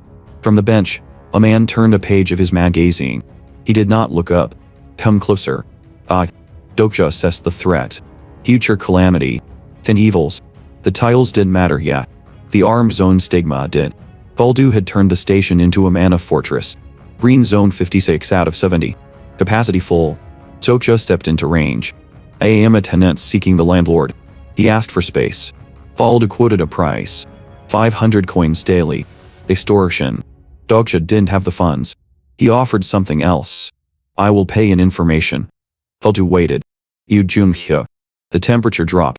The name was currency. Baldu lowered the Megahin. Relationship. Life and death companions. Profit calculation scanned the statement. It found no direct falsehood. Evasion registered as honesty. Baldu didn't care for the nuance. Wait. The price doubled. 1,000. Light flooded the platform. Lee Hyun-sun moved. The shield materialized, eating the barrage. Steel groaned under thermal stress. The formation wouldn't hold. Dokja checked the timer. The losing side isn't ours. Baldu sneered. You're dead. Dokja pointed to the stairs. You are. A shadow fell over the entrance. The firing stopped. Not from order, but from recognition. A black coat. Ash. A presence that made the turrets feel insignificant. Yu Junhyuk. My best companion is here. The character Yu Junhyuk is greatly disturbed. Badunhyuk. Almost Haint Reader's viewpoint picked up the static in the regressor's mind. Confusion. Irritation. The variable had returned.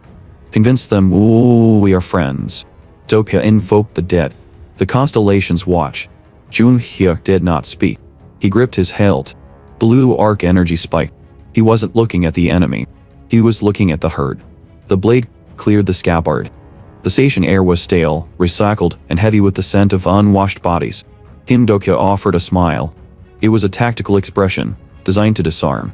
He spoke of cooperation. Yu Junhyuk did not blink. He did not see a companion. He saw a variable. In the third regression, variables were usually errors to be corrected. The regressor ignored Dokja entirely. Metal hissed against the scabbard. He pointed the black blade at Baldu. He did not speak. The threat was physical. Move, or be removed. Baldu moved. The landlord of Chunmuro stepped aside without a word. He knew the hierarchy of violence when he saw it. Dokja watched the regressor's back. He needed data. Exclusive skill character list is active. The system attempted to summarize. Dokja rejected the abridged version. The window expanded, scrolling with a density that defied the early game timeline. Yu Junhyuk. Age 28. Sage's Eyes level 8. Hand-to-hand combat level 8. Advanced weapons training level 5. Mental barrier level 5. The skill levels were impossible. This was not the protagonist of the early chapters. This was a man burning his life force to accelerate his growth, pushing the body to break the constraints of time. Junhyuk turned. He caught Dokja reading him. Do you have a problem? Just looking. Junhyuk considered the distance between them. The thought was loud enough to almost be audible. Kill him now. And joking, the regressor said. It was not a joke. The constellation prisoner of the golden headband's size and relief. Junhyuk shifted his focus. He looked at Lee Hyun-sun. Gold light flooded his irises. Sage's eyes dissected the soldier's potential. He saw a shield, sturdy but mundane. He looked away. Then he looked at Jun Hee-won. She stiffened. The sensation was invasive, a mental autopsy performed without anesthesia. Who are you staring at? She demanded. Junhyuk's grip tightened on his hilt. He did not like what he saw. An anomaly. Oh wait. Dokja stepped into the line of sight. Why is Baldu still alive? The question broke the regressor's focus. Junhyuk lowered the sword slightly. You call yourself a prophet. You tell me. Exclusive skill lie detection is active. He was checking. Every syllable was being weighed. You need him for the next scenario, Dokja said. You need the defense. But you don't need the trash following him. Junhyuk did not deny it. He turned, his coat sapping with the movement. He had confirmed what he needed to know. The prophet was useful. The others were dead weight. Hey. Dokja shouted. The people here will die if you leave. Not my problem. Junhyuk why? He was abandoning the station to a massacre because saving it cost too much time. One hit, Dokja said. Junhyuk stopped. What? Let me hit you once. For the attitude. The regressor looked over his shoulder. If you can. Dokja threw the punch. It was a clean arc, aimed squarely at the jaw. Gold light flared. The fist stopped inches from impact. The air rippled like water hitting stone. Strong self-defense level 5. An automatic passive skill. Jung Hyuk hadn't even flinched. Toward. Jung Hyuk resumed walking. Lee Ji-hai followed him, casting a glance back before disappearing into the tunnel. The constellation prisoner of the golden headband is delighted by your audacity. 100 coins have been sponsored. Dokja lowered his hand. His knuckles itched from hitting the energy barrier. Jun Hyewon approached, wiping her blade on her pants. Are you crazy? Maybe. We should kill the landlord, she said. Her voice was steady. She had evolved. She wanted to test her new limits. With your strategy, and my sword, we can take his territory. She didn't wait for approval. She stepped toward the thugs guarding the perimeter. Exclusive skill Hour of Judgment is active. Scales of light materialized above her head. The skill promised absolute destruction, provided the target was guilty. She swung. The blade cut nothing but air. The skill dissipated instantly. The absolute good constellations are silent. Hyewon froze, confused. The men before her were extortionists. Murderers. Thieves. Bahiti. Dokja watched the thugs sneer. Because they aren't evil. In the star stream, survival was not a sin. The system did not recognize desperation as malice. The thugs were just trying to live. The constellations did not judge based on human morality. Hyewon stepped back, her confidence shaken. Dokja looked past the thugs to Gonpoldu. The man sat on his throne, deep within the armed zone. Turrets hummed around him. A fortress of scray defense. But the fortress was also a prison. Armed zone only functioned while the user remained stationary. Poldu had swapped mobility for invulnerability. He was trapped in his own power. Dokja checked the time. 1 hour until midnight. The air above the station warped. A small, horned creature materialized, floating cross-legged. Did you miss me? The intermediate Dokabi chirped. Blue screens manifested in front of every survivor. Main scenario number 3 Green Zone.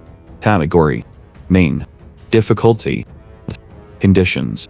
Occupy a green zone and survive the night. Time limit. 8 hours.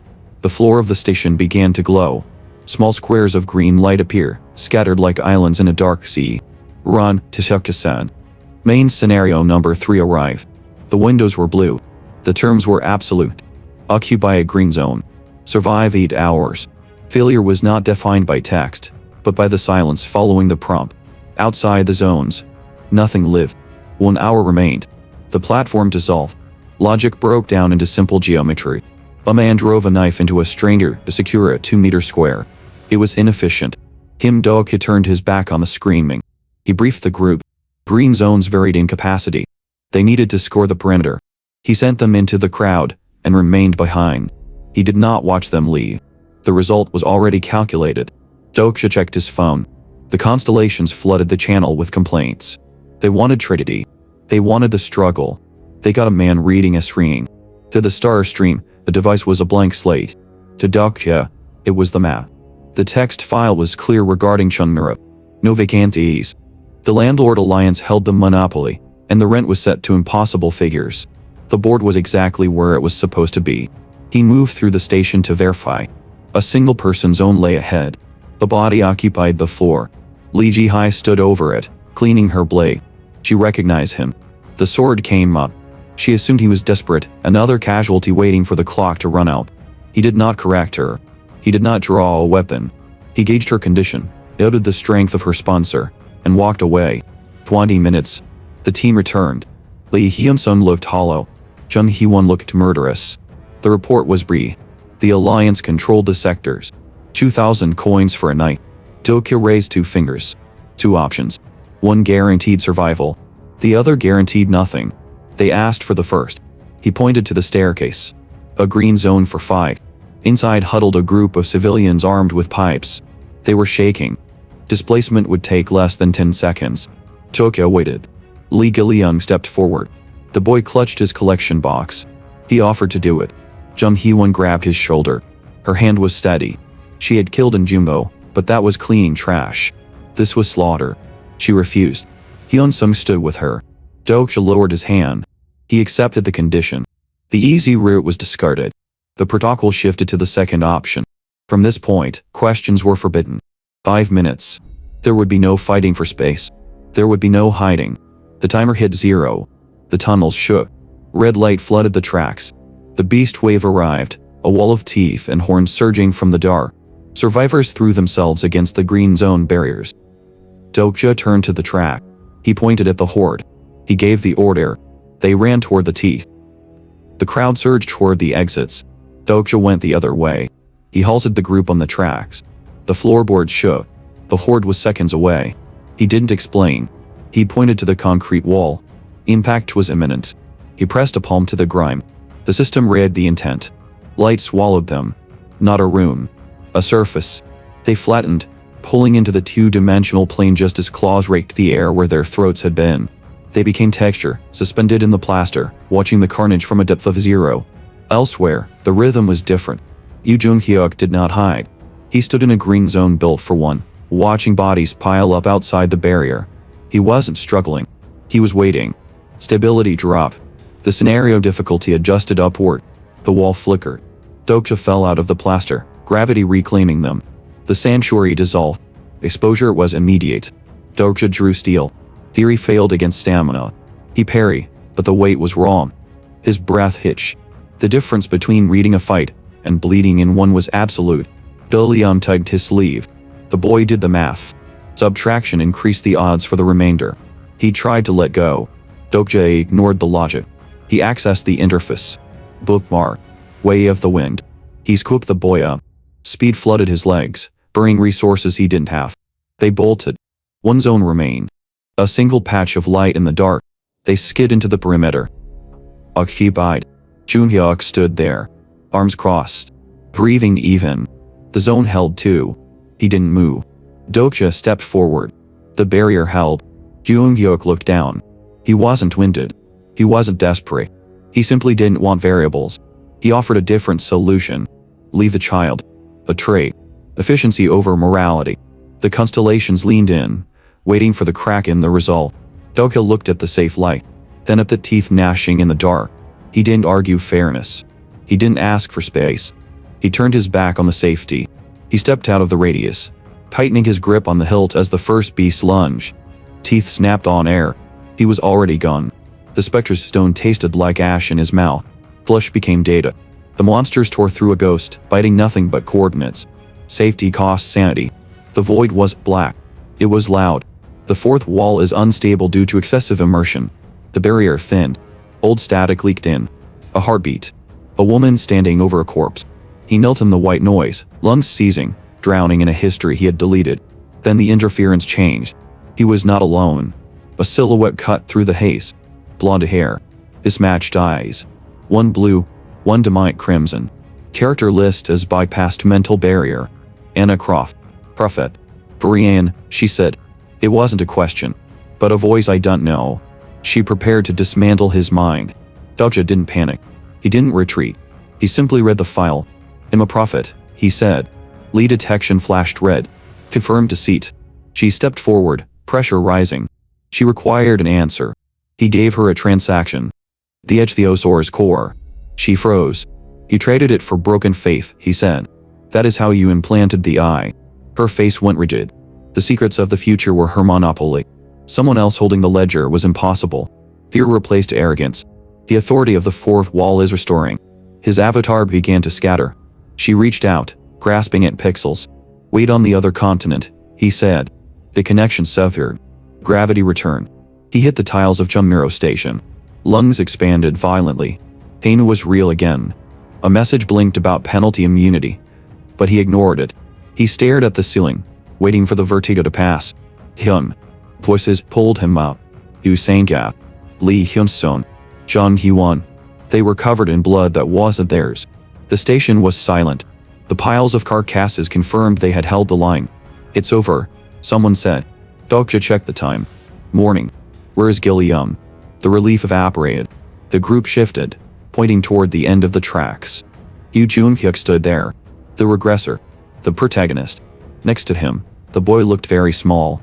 Dokja didn't run. He narrowed his eyes. Exclusive skill omniscient reader viewpoint active. Perspective shifted. He was in the air, listening. Indifference masked the offer. Lee Gilliam looked up. Oh. Jung-hyuk stared for a second too long. He turned, coat snapping in the wind. Stupid. He walked away. The boy stayed. Main scenario number 3 green zone ended. The blue window washed out the dark. The chime was not a greeting. It was a receipt. Blue windows crowded the air. Privacy was a dead concept. The constellations watched a man sleep and paid for the privilege. 1,800 coins. A pity fee from the judge of fire. A curiosity tax from the black flame dragon. Balance. 22,650. It looked like wealth. It was barely tuition for what came next. The group waited. The green zone rules were expiring. The text of the original novel was vague regarding the fourth day, which meant safety was no longer something to be found. It had to be seized. We stopped searching. We targeted the landlord. Lee Hyun-sung was the problem. He was too stable. In the original timeline, isolation forged his shield. Here, Jean He wanted to kill him, leaving the soldier with clean hands and weak stats. I needed to break him to build him. I fabricated a skill requirement. I forced them to talk to him. Hyun was clumsy. Hyun-sung felt patronized. Sango was sincere. Hyun-sung felt doubt. Dilian was direct. Hyun-sung felt vanity. The cocktail of emotions triggered the system. The attribute began to stir. It was ugly work, managing the psyche of a grown man, but the scenario did not reward politeness. Dilian returned. The target was Bone. I went down. 11 men blocked the corridor. The Alliance. Scavengers who mistook numbers for power. They wanted the women. They wanted submission.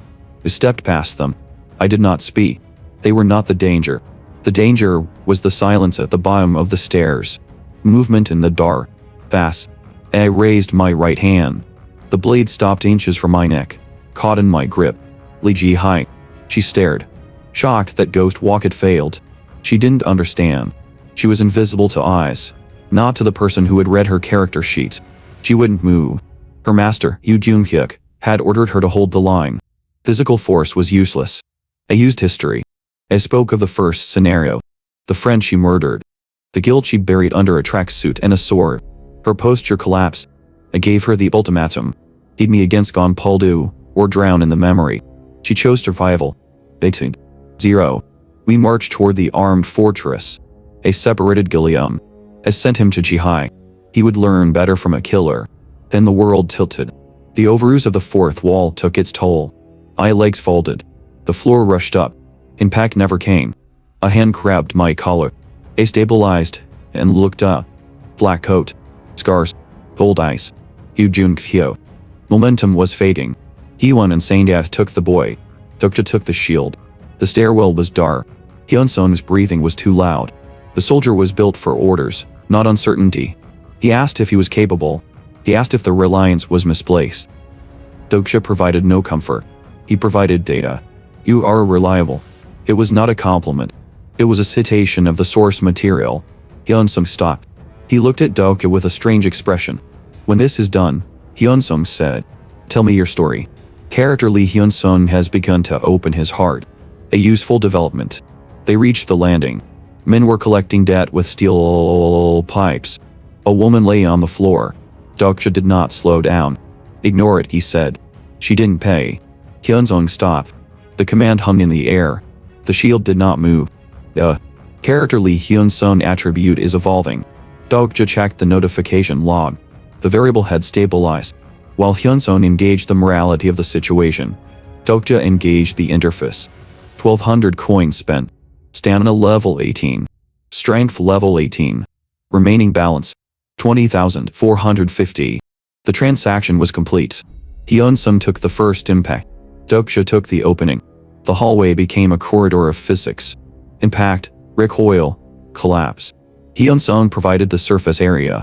Dokja provided the edge. They cleared the lane. The landlord sat on a pyramid of stolen goods. Gonpaldu. Red light washed the room. Zone. Private land. Stats decrease. Gonpaldu lacked. He had the high ground, and the turrets. Armed zone. Machine guns materialize. Dokja adjusted his grip. In terminating the lease. Bullets shredded the air. Hyun-sung stepped into the stream. His shield glowed white. The metal held, but his stance was breaking. The pressure was absolute. Dokja stood behind him.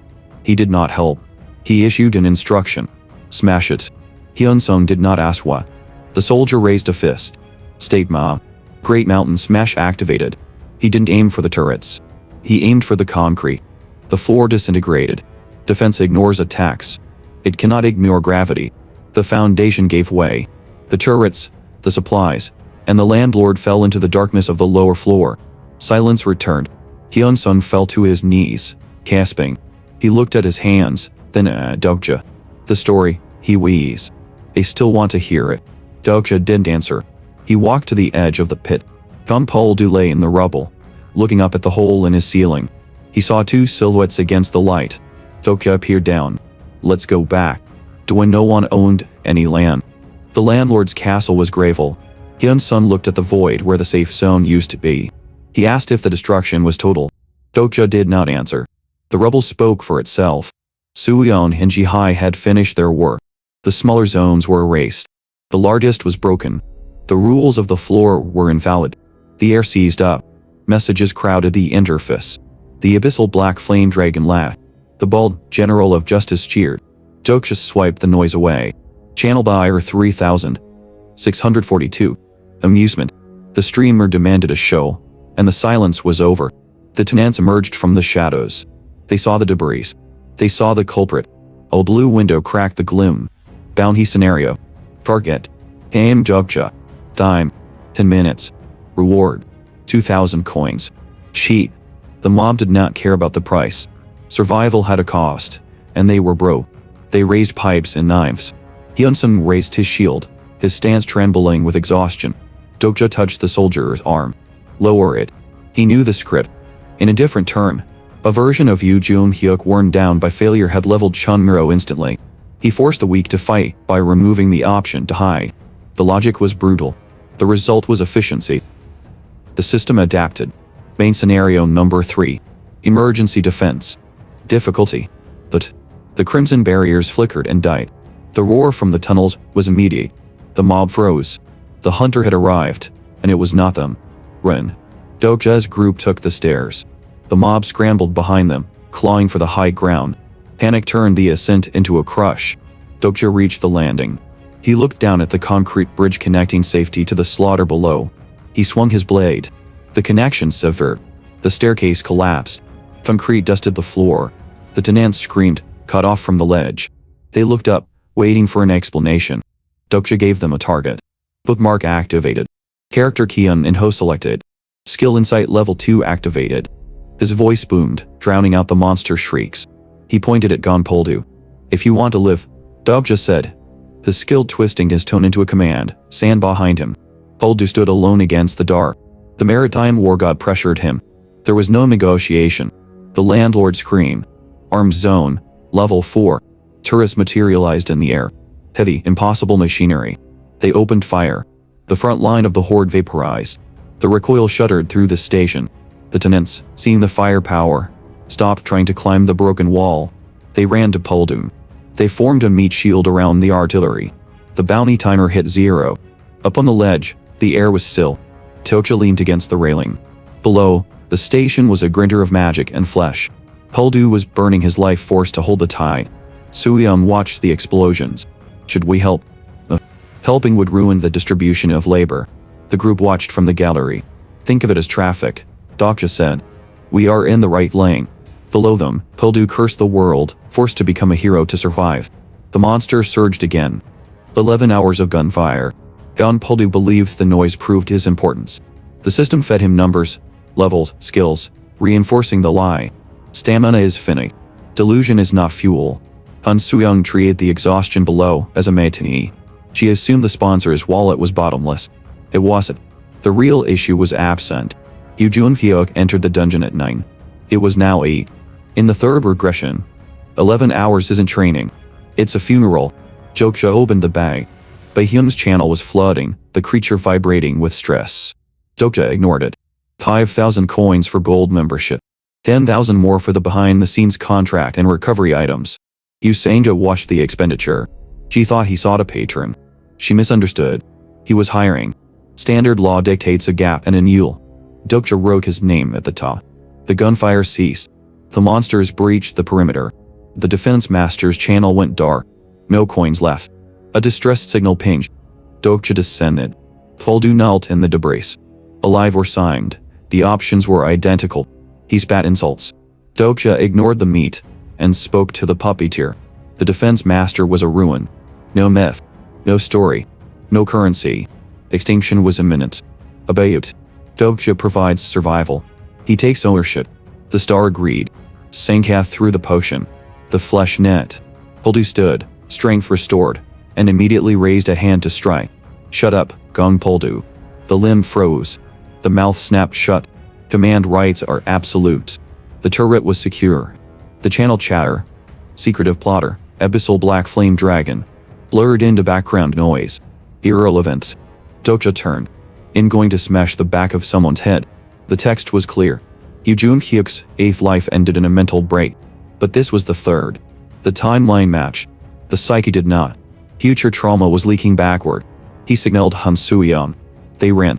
If Jung Hyuk remained in the dark, he wouldn't just fail. He would reset. The sunfish temperament, suicide over a scratch. The protagonist was currently the most fragile thing in Seoul. Dokja hit the dungeon entrance. The notification hung in the dark. You have discovered a hidden dungeon. No first arrival bonus. It had been claimed. Dai Han Sanama loomed. The entrance breathed cold air. Dokja walked in. The escalator hummed. Li Jihai stood at the top, looking down. Why save him? Her hand hovered near her blade. Is a monster. If he's in trouble, you're dead anyway. He is a companion. She heard loyalty. It was physics. If the regressor dies, the timeline resets. Everything here dissolves. Dokja walked past her. The lobby walls were shredded. Movie posters hung in ribbons. Jun Hyuk had closed the inefficient scenarios. He took the best for himself and destroyed the rest. Typical. Voices above. Dokja signaled a halt. Men by the concession stand. Expensive gear. Loud. They spoke of buying information. 1,000 coins to the prophets. Dokja's eyes narrowed. Prophets. A term from the later scenarios. It shouldn't exist yet. The script had been tampered with. The strangers touched a poster. Blue light flashed. They vanished into the screen. Dokja checked the wall. One poster remained. The World of the Forgotten. Dinosaurs. Jung Hyuk had left it. He judged it a waste of time. He was wrong. There was a hidden piece here. Do you like movies? The light swallowed them. The smell of popcorn vanished, replaced by wet earth and rotting vegetation. Shamble. Sunlight filtered through ferns the size of cars. Where is the kid? He high asked. The brush rustled. Lee Gilyoung stepped out. He dragged it tight and upped her up by its jaw. The insect was massive, lethal, and completely docile. Ji-ha stared. The boy wasn't prey here. He was the owner. Thud. Thud. The earth shook. Birds scattered into the sky. The men from the lobby broke through the trees. They were screaming. Behind them, the jumble parted. But Rex. Grade 7. The lead runner tripped. The shadow fell over him. Dokja stepped forward. The extras ran. Standard panic response against a grade 7 species. High physical stats, low intelligence. It wasn't a monster. It was a prop. The dungeon required a climax, so the scenario provided a boss. The objective remained the research lab. Gilyoung, back. Hiwun, Shihai, flanks. The roar hit. The fourth wall erased the status effect. Gilyoung didn't hide. He used the environment. Taming proficiency on prehistoric insects. A giant mantis against a dinosaur. Blinding strike. Simple biology. Either converted to fire. The blade of faith cut the hide. With the vision obscured and the skin burning, the others finished the job. 1,000 coins. Vital acquired. The runners didn't make it. One survivor bleeding out, babbling about prophets and revelations. Anna Croft wasn't in this zone. These were leaks. Plagiarism of the future. Inside the lab, they ate. Jihai wanted the strength elixir. Her stats were already capped. Rock, paper, scissors. The judge of Firewatch. Omniscient Reader's viewpoint active. Potatoes. Scissors. Action. Rock. Handshake complete. Item secured. The helicopter descended. Scene cleared. Gilyoung left the mantis. Items only. The Drextsna ampoule remained in the inventory. A temporary buff for this dungeon only. Most would burn it now. Wasteful. The final floor required a bridge for the protagonist's failing stamina. The helicopter lifted. The sun hit the horizon line. The first floor was a ruin. The Jurassic Park poster hung in strips. The scenario was gone. Jung Hyuk didn't just clear obstacles. He deleted them. Shredded paper was the only evidence he had been there at all. Second floor. Empty. Third floor. Silent. The theater dungeon was a vertical gauntlet, and the man ahead treated it like a sprint. Floor 4. Salt air. A spotlight snapped on. They stood on the deck of a steamship. The Titanic. Yusenka wore the dress of the protagonist, staring at a fake ocean. The script demanded romance. The timer demanded efficiency. The antagonist, the wealthy Fiance, was already bound on the deck. Jung Hee-won didn't wait for the iceberg.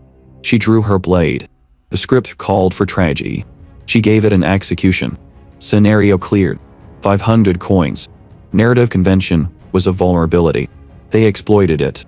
Floor 5. The prop department. Fiction solidified into mechanics here. Foam became steel. Jung Hee-won took a replica of Mecha Zukinune Kaike. A grade. Kim Dokja bypassed the weapons. He lifted a bronze wall, the shield of Hercules. Heavy. Loud. Eastful. Lee Gil-young stopped at a glass case. Mjolnir. The text demanded worthiness. The boy reached in and picked it up like a plastic toy. The old myths had simple criteria. Dokja finished with a tactical suit. External reinforced armor. He tightened the gloves. He looked like a soldier. He felt like a wall. Floor 6. Cleared. The only remnant was a skill book.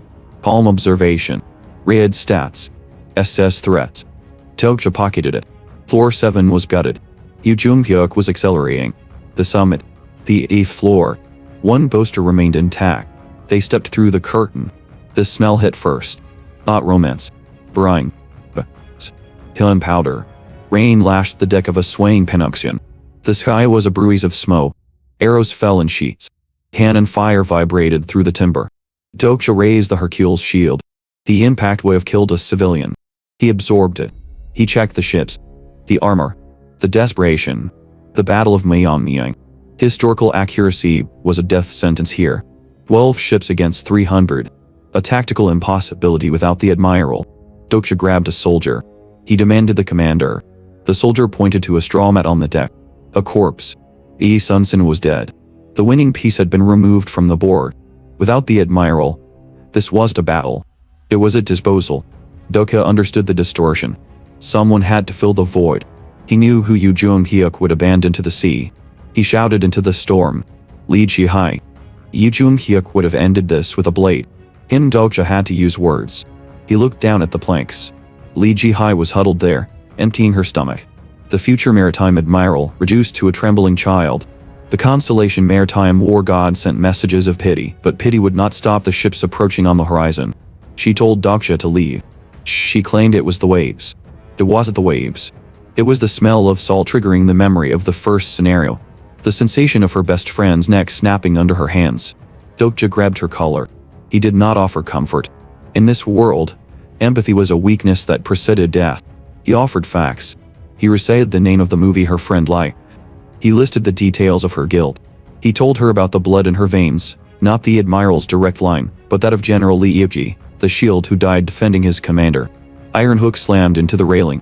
Wood splintered. Soldiers from a distorted timeline vaulted onto the deck. Dokja shoved Ji-hai behind him. He raised his shield. He was not a fighter. The impact of the first blade nearly broke his arm. He shouted over the clang of steel. He asked if she planned to throw away the life she had purchased with murder. She wept. She claimed she was unforgivable. Dokja did not to say agree. He blocked another strike, his stamina bar flashing red. He told her she was revolting. He told her he was revolting for using her trauma as a lever. But survival was not a moral high ground. It was a theft. And stolen things had to be maintained. A blade grazed his cheek. He was failing. He activated Omniscient Ritter's viewpoint. He dove into the noise of her mind, past the self-loathing, searching for the core. I don't want to die. The thought rang out. The maritime war god heard it. The narrative shifted. The sea stopped churning. The air turned heavy, saturated with a sudden, crushing pressure. Ji-hai's hand found the hilt of her sword. Stigma. Ghost fleet. She stood up. The fear was gone, replaced by a hollow determination. She whispered the activation phrase. Still I have 12 ships. The ocean surface tore open. 12 hulls rose from the abyss. They were rotten, their sails tattered by centuries of currents, yet they moved with a synchronization that defied physics. The flagship loomed over them, the character for commander burning on its mass. Ji-hai raised her blade toward the enemy. The phantom cannons leveled, dark muzzles tracking the targets. She didn't look like a hero. She looked like someone who had just signed away her soul. She gave the order. The phantom cannons fired. Light swallowed the deck, and the recoil of history slammed into the present. The bombardment was not emotional. It was a calculated erasure. Li Jihai stood at the prow, the ghost fleet manifesting around her not as a marvel, but as heavy artillery. She did not cry. She pointed. 12 pillars of light perforated the cloud layer. The opposing fleet did not sing. It ceased to exist. 59 minutes. The sea went quiet. The scenario system registered the massacre and scrolled the credits. Survival confirmed. Reward: 500 coins. The star stream does not pay for effort. It pays for entertainment, and this was too short to be lucrative. Jihai collapsed, the adrenaline bleeding out, replaced by retching. One variable remained. The constellation observing the slaughter, the maritime war god. I passed the descendant. He looked at the strategist. A notification window opened in front of me. Stigma acquired. Son of the sword. I checked the attributes. In the original text, this skill appeared late, a turning point for the naval scenarios. Now it was mine. I activated it. Blue fog coiled around my limbs. A heavy, defensive pressure. Too much luck. The balance was off. I looked at the stairs leading up. The system would correct this windfall on the 8th floor. Jihai wanted to stop. I ignored her. If the protagonist died upstairs, the timeline died with him. I opened the status window. Savings were useless if the vessel was destroyed. I dumped everything.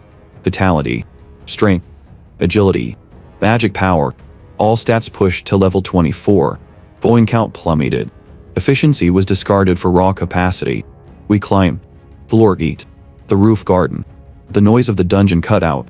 No monsters. No wind. Just a figure in the center, coat hanging still.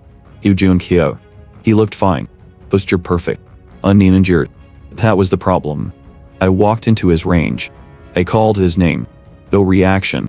I stepped closer and slapped him. The impact was loud. My hand stunned. He did not draw his sword. He did not break my arm. He stared through me, pupils dilated, focus absent. The violence didn't register. I looked over his shoulder. I saw the strings. Behind the regressor, a shadow wore a suit. The Theatre Master. In the 8th regression, Jun-hyuk died here. Not from lack of skill. He died because he encountered a mental-type boss with 0 resistance stats. The strongest sword in the world was now a puppet. The strings pulled. Jun-hyuk moved. Force palm. I raised a shield. Pointless. The defense suit disintegrated. I hit the back wall before I felt the pain, ribs grinding together. The stat gap was absolute. Jeon Hee-won rushed past me. Demon Slaying ignited, her blade glowing red. She was fast. Jun-hyuk didn't use a skill. He caught her sword with his bare hand. He stopped the momentum instantly. Hee-won froze. Jun-hyuk stepped in. 100-step divine fist. Air displaced with a crack. Hee-won was launched into the stonework.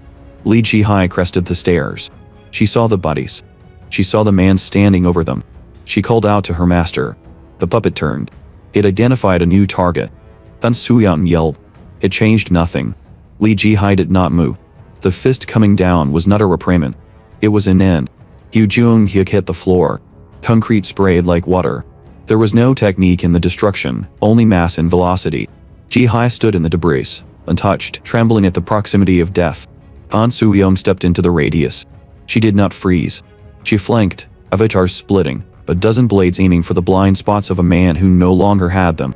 Jun-hyuk did not turn. He leaned. The movement was slight, efficient, and insulting. He caught her wrist. He threw her. The avatars collapsed into black smoke. Jung Hee-won triggered the hour of judgment. Lee Gillion called down lightning. Red aura and white voltage collided on a single point. The light died. Jun-hyuk remained. A system window flickered. The character Yu Jun-hyuk has lightning resistance. The constellation demon-like judge of fire is silent. Hee-won's sword failed. The system refused to categorize the target as evil. It saw a hero, regardless of who he killed. Kim Dokja opened the character list. The text scrolled too fast. Attributes, skills, stigma. The proficiency level was wrong. The regression turn was wrong.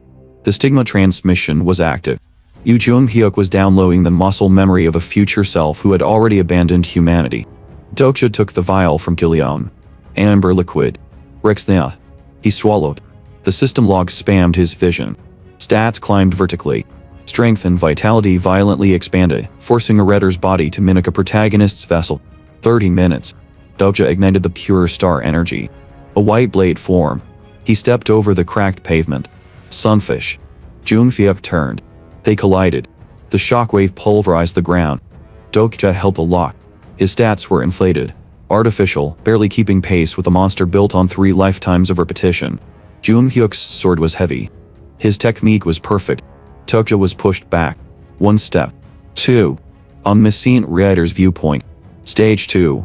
The silence of the battlefield broke. It hurts. Not a voice. A frequency. I have to do this again. And again. Dokja saw the fatigue. It wasn't rage fueling the attacks. It was exhaustion. The regressor was already looking for the exit. Dokja swung. A sloppy, stat-boosted hook. It connected with Junhyuk's jaw. Wake up. Junhyuk stumbled. The physical damage was negligible. The interruption was mental. Why am I alive? Junhyuk asked. The question was sincere. Dokja felt the veins in his neck tighten. This man, this absolute peak of narrative strength, asking for permission to exist. You call yourself a protagonist. Dokja struck again, steel grinding on steel. You've only died 3 times. I am alone. Alone.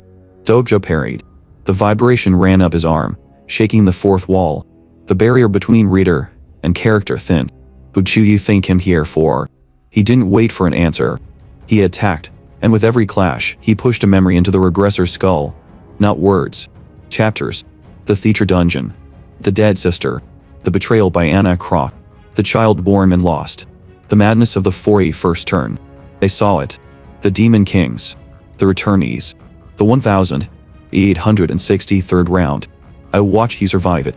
Dokja's blade cracked under the strain. The white energy flared, blinding and desperate. He rated all. The final blow landed. Light swallowed the street. Gravity returned. The dust was heavy, choking the air. Dokja leaned on his knees, the ampulle's power fading, leaving his muscles torn and burning. Across the crater, the green haze in Junhyuk's eyes dissolved. He lowered his sword. He looked at the man gasping for breath in front of him. Who are you? Junhyuk's hesitation lasted a microsecond. Then the blade moved. The 4th wall is unstable. Dokja stepped inside the R. The system warnings were noise. He focused on the mechanics of the swing, the opening created by the regressor's confusion. He drove his fist forward. Impact. The regressor's head snapped back. He stumbled. For a second, he looked mortal. Dokja did not wait for him to recover. He activated the stigma. Song of the Sword. The text of the Duke of Loyalty and Warfare hung in the air, distorting gravity. Arrows like ring. The pressure slammed down, designed to crush bone. Junhyuk ignored it. He walked through the gravity field. He crushed a blue gemstone in his left hand. Hennessy. The bruising on his face vanished. His stamina reset. He raised his sword again. The gap in stats was absolute. The theater owner intervened. The script changed. The ceiling cracked above them. A tight nutter dropped from the darkness, ignoring the fighters, targeting the smallest heat signature. It lunged for Lee Gilliam.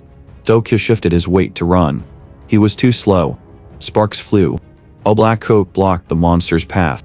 Junhyuk severed the creature's foreleg in a single motion. He flicked the green blood from his blade. He did not look at the boy. The theater owner panicked. He attempted to force the narrative back on track. Mental corruption. He reached into Junhyuk's mind, looking for a handle to twist. He found the 4th wall instead. The simulacrum froze. He looked into the gap between the character and the reader. He saw the scale of the entity staring back. There was no scream. The theater owner simply unraveled. His form disintegrated into static, then nothing. The dungeon barrier collapsed. Wind hit the rooftop. The silence was heavy. Jung Hee-won and Lee Ji-hai climbed over the ledge, breathing hard, covered in dust. They checked their limbs. They checked the perimeter. They looked up. The Seoul sky was gone. In its place, streaks of fire descended in perfect grid patterns. They looked like falling stars. Dokja watched the trajectories. Not stars. Seeds. Lee Gilliam tugged at his sleeve, watching the destruction with wide eyes. He asked if they should make a wish. Junhyuk sheathed his sword. The corner of his mouth lifted. A micro-expression. I already did. Dokja did not ask. He knew the parameters of that wish. Main scenario number 3 has been updated. Theme. Emergency defense. Safe zones have been deactivated. The first light touched the ground. The city began to shake. 1,000 coins. That was the calculated value of their survival. The system paid out without sentiment, and the sky above Seoul twisted in response, marking the end of the third phase. Lee Gil-young slept. Jung Hee-won did not. The physical distance between them had been short enough to bypass the star stream's filtration. She had heard the word regressor. She demanded the truth. A lie would have been easy. It was also a liability. Hee-won gripped her blade, knuckles white. She expected a purge. In this new world, witnesses were usually loose ends to be cut. He didn't draw a weapon. He didn't defend. He simply offered a contract. Her strength for his foresight. She calculated the odds. She took the deal. Chunmuro Station waited below. Lee Hyun-sun and Yu Sang-ga stood unharmed. Gon Puldu and his alliance did not. The landlord was battered. His trap in the green zone having failed. He wanted blood. The system interrupted the vendetta. Sub-scenario representative election. A white flag materialized. The rules were procedural. Possession grants authority. Puldu moved first. He needed the center to establish his arms zone. Once fortified, he would be difficult to extract. Lee Hyun-sun intercepted. There was no speech. The soldiers simply expanded a blue barrier. Wide area defense. Puldu's men slammed into the wall of light, their momentum breaking against the shield. While the mob stagnated, Kim Do-ja stepped onto the platform. He took the flag. The timer started. 5 minutes. Puldu screamed. He attempted to deploy turrets. The attempt was ignored. The flag holder possesses the station. Hit down. Gravity didn't change, but the mandate did. Puldu's knees hit the tile. His chest followed. His mouth opened to curse, but a second command sealed it. Silence was enforced by the interface. The alliance watched their leader flattened against the dirt. Dokja addressed the room. No rent.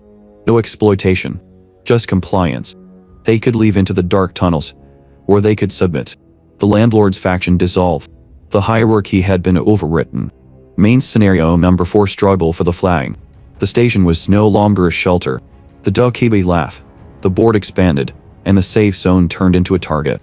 The screen updated. Scenario 4. Capture the flag. The mechanics were industrial. Defend the base. Seize the target within 12 days. Failure meant liquidation. The target for Chunmuro was Changsan Station. Yu Sang-ga looked for loopholes. She wanted negotiation. Absorption without bloodshed. It was a waste of breath. Han Soo-young ignored the sentiment. Scenarios require bodies. That was the math. The lineup split. Scouts to line 6. Defense remained behind. Gon Puldu had no interest in guarding the rear until Kim Do-ja mentioned his children. The leverage was specific. Puldu stopped arguing. The station was his problem now. 0. 0. The barrier dissolved. The tracks vibrated. Headlights cut the dark. Motorcycles. The leader introduced himself as Kang Il-hun, vice rep of Dongdaemun. He smiled. It was rehearsed. Attribute check. Rumor expert. Instigator. A scripted villain from the early chapters. Il-hun spoke of alliances. He claimed their targets didn't overlap. He offered a strategy guide for the scenario in exchange for cooperation. The trap was obvious. Do-ja stepped into it anyway. Sang-ga saw the logic gaps. Do-ja ignored them. He took Soo-young, Sang-ga, and Hee-won. They mounted the bikes behind the Dongdaemun scouts. The tunnel wind was loud. Do-ja leaned in. He asked if Il-hun knew the representative of Chunmuro. Il-hun didn't. Yu-jun-kyo. The bike swerved. Jaw. 4 shadows detached from the vehicles. The motorcycles continued unmanned, screeching into the tunnel walls. Metal twisted. The Dongdaemun raiders didn't recover. Do-ja dusted himself off. They had 0 stealth. It didn't matter. The motorcycles were the diversion. The main force hit Chunmuro, Gyeongnam Station. They assumed the nest was empty. Gon Puldu corrected them. Turrets manifested. The front line shredded. Yet the mob pressed on, banking on exhaustion. Then Jung Hee-won moved. Hour of judgment. The restrictions lifted. She did not fight. She cleaned. Do-ja turned back. The timing was tight. Inside the station, the Myeongdong representative bypassed the carnage. Redcap. He lunged for the flagpole. He had the reach. He had the momentum. He believed the timeline was his. Gravity shifted. Someone was standing on his back. The representative of Myeongdong trusted the numbers. He held the red flag, activating a buff that washed his subordinates in crimson light. They moved toward Chunmuro, mistaking enthusiasm for siege capability. Gon Puldu did not stand up. Arms zone level 6. Private land level 6. Turrets materialized. The Myeongdong group ran into a wall over a cherry fire. It was not a battle. It was a disposal process. The invaders dissolved before they could reach the defensive line. The representative stopped. The math had changed. He turned to retreat, but the path was blocked. I arrived. Unbreakable faith carried the ether property of flame. The blade cut a clean line through the rear guard. The remaining invaders dropped. The representative stood isolated between the mechanical fire of Gong Pole 2 and my blade. He looked for an exit that did not exist. I walked at him. I took the flag from his hand. The system processed the transfer. My flag consumed his. It evolved. The survivors of Myeongdong huddled on the platform. Ignored them. The timing of their attack was too specific. A step toward the defeated representative. How did you know when to strike? He hesitated. Wind. The blade hummed. 2. Danmyo. The prophets told us. Prophets. The word did not belong in this timeline. Before the man could elaborate, Yu Sanga utilized her threat. She bound and gagged him. Suggestion. A mental constraint. If he spoke too much, the backlash would leak via his brain. The enemy knew how to secure their leaks. I turned to the rear. Li Jihai was watching over Yu Junkyo. The regressor was physically stable, but his mind was adrift in the trauma of previous turns. I handed Jihai a note. Give this to him when he wakes up. I know him best. Jihai looked at me. The filters of the star stream had distorted her perception of earlier conversations. She mentioned a baby. I did not correct her. The damage was done. The prisoner of the golden headband respects your taste. The demon-like judge of fire is ecstatic. 600 coins. The apocalypse was content for the gallery. I closed the notifications. Prophets. 2 possibilities. Anna Croft had arrived early, or there were others. People who had read the file. We moved to Myeongdong Station. It was silent. The station had been scrubbed. Bodies of the remaining defenders lay in piles. The prophets had liquidated their own assets to prevent interrogation. Outside, engine noise faded. Motorcycles. The raiders were already gone. They did not stay to fight because they knew who was coming. They had read the script. Yu Sang-hya looked at the bodies. She wanted to discuss the failure of trust. I remained silent. I walked to the center of the station. Do you wish to occupy Myeongdong Station? I planted the flag. Ownership confirmed. The red flag darkened. With the second station secured. The threshold was met. Hidden scenario: the king's path. Category: hidden. Difficulty: weapon. Clear conditions: occupy at least 10 stations. Time limit: 10 days. Failure: death. The blue window cast a cold light over the platform. The count began now. The penalty for failure was death. Occupy 10 stations or vanish. The system did not offer moral exemptions. Lee Hyun-sun tried to break the tension. He asked if he should call Kim Dokja my lord. It was a bad joke. The air in Chunmuro was too thin for laughter. Joan Hee-won forced a smile, but her eyes remained cold. They were leaving the safety of the platform. Dokja ignored the title. The target was Danmyo Station. Yu Sang-hya stepped into his path. She wanted to join the strike team. She looked at Hee-won's sword and Hyun-sun's shield, then at her own empty hands. She felt the deficit. Dokja stopped her. He didn't need another fire. He needed order. Chunmuro was a powder keg.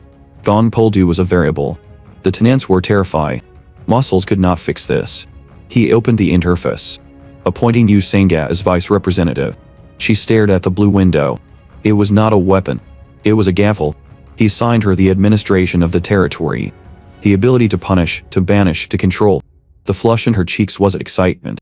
It was the weight of a different kind of survival. She stayed behind.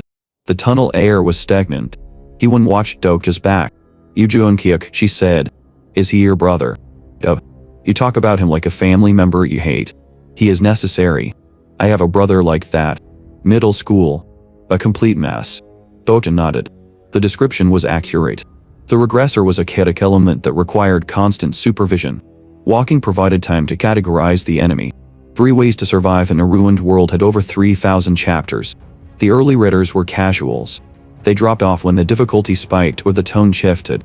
By chapter 50, the comment section was a wasteland. Only the fanatics remained. The ones who fought over lore, who criticized the protagonist's morality, who wrote essays on strategy. The prophets were not mystics. They were the comment section, given flesh. Dongdaemun History and Culture Park. The platform was silent. No guards. A system window opened. This station is already occupied by the Daimyo group.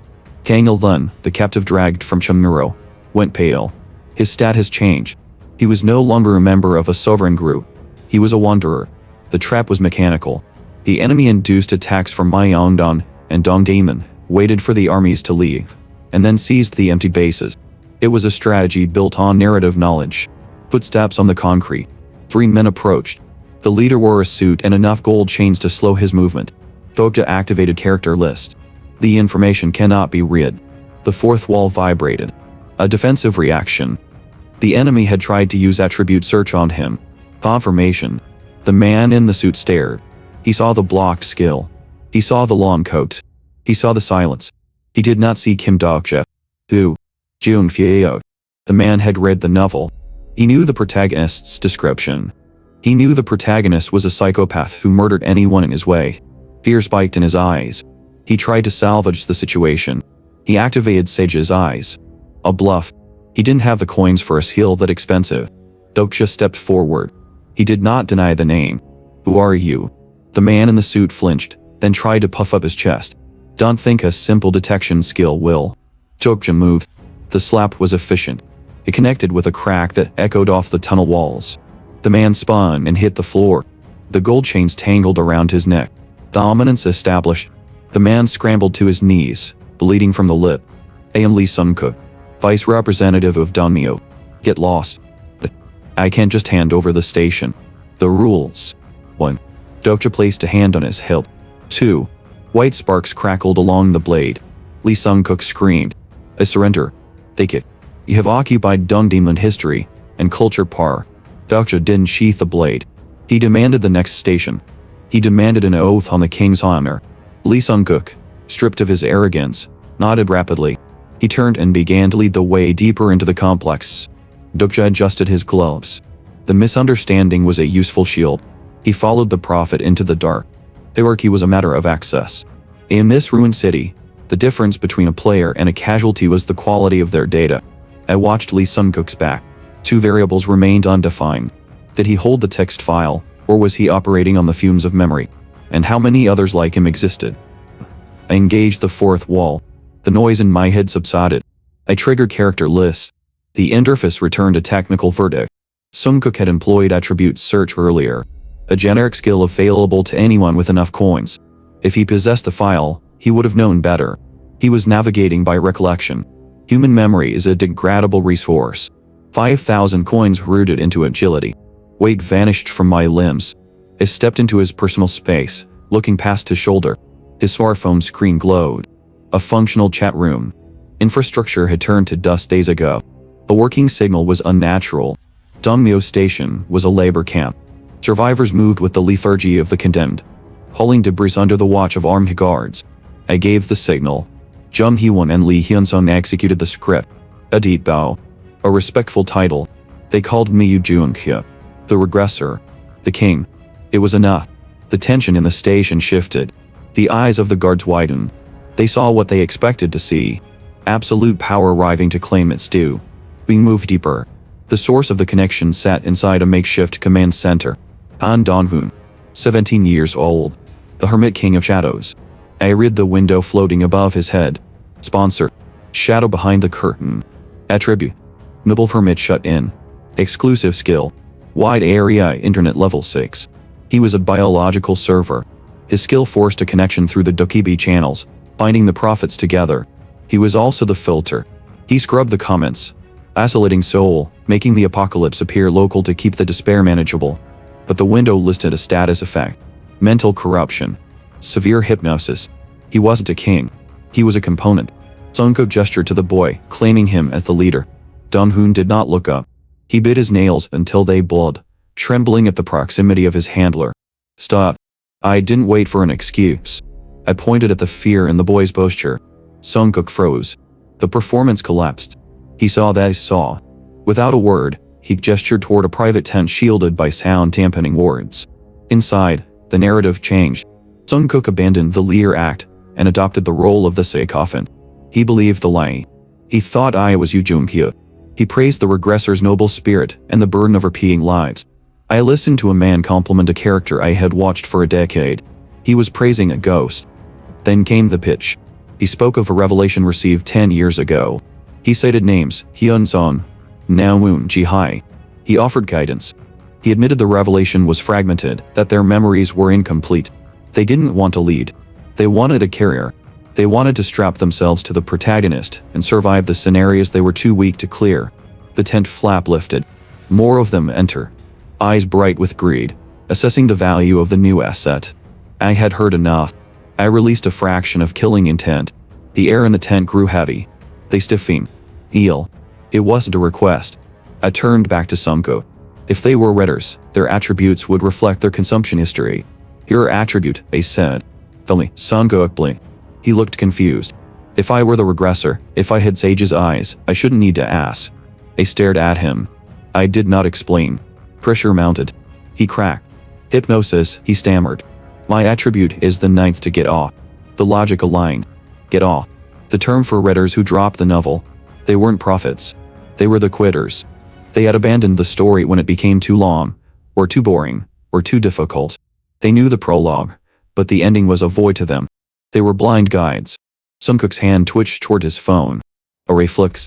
He needed the screen to feel real. Canvas tore. A blade punched through the side of the tent, unzipping the wall from floor to ceiling.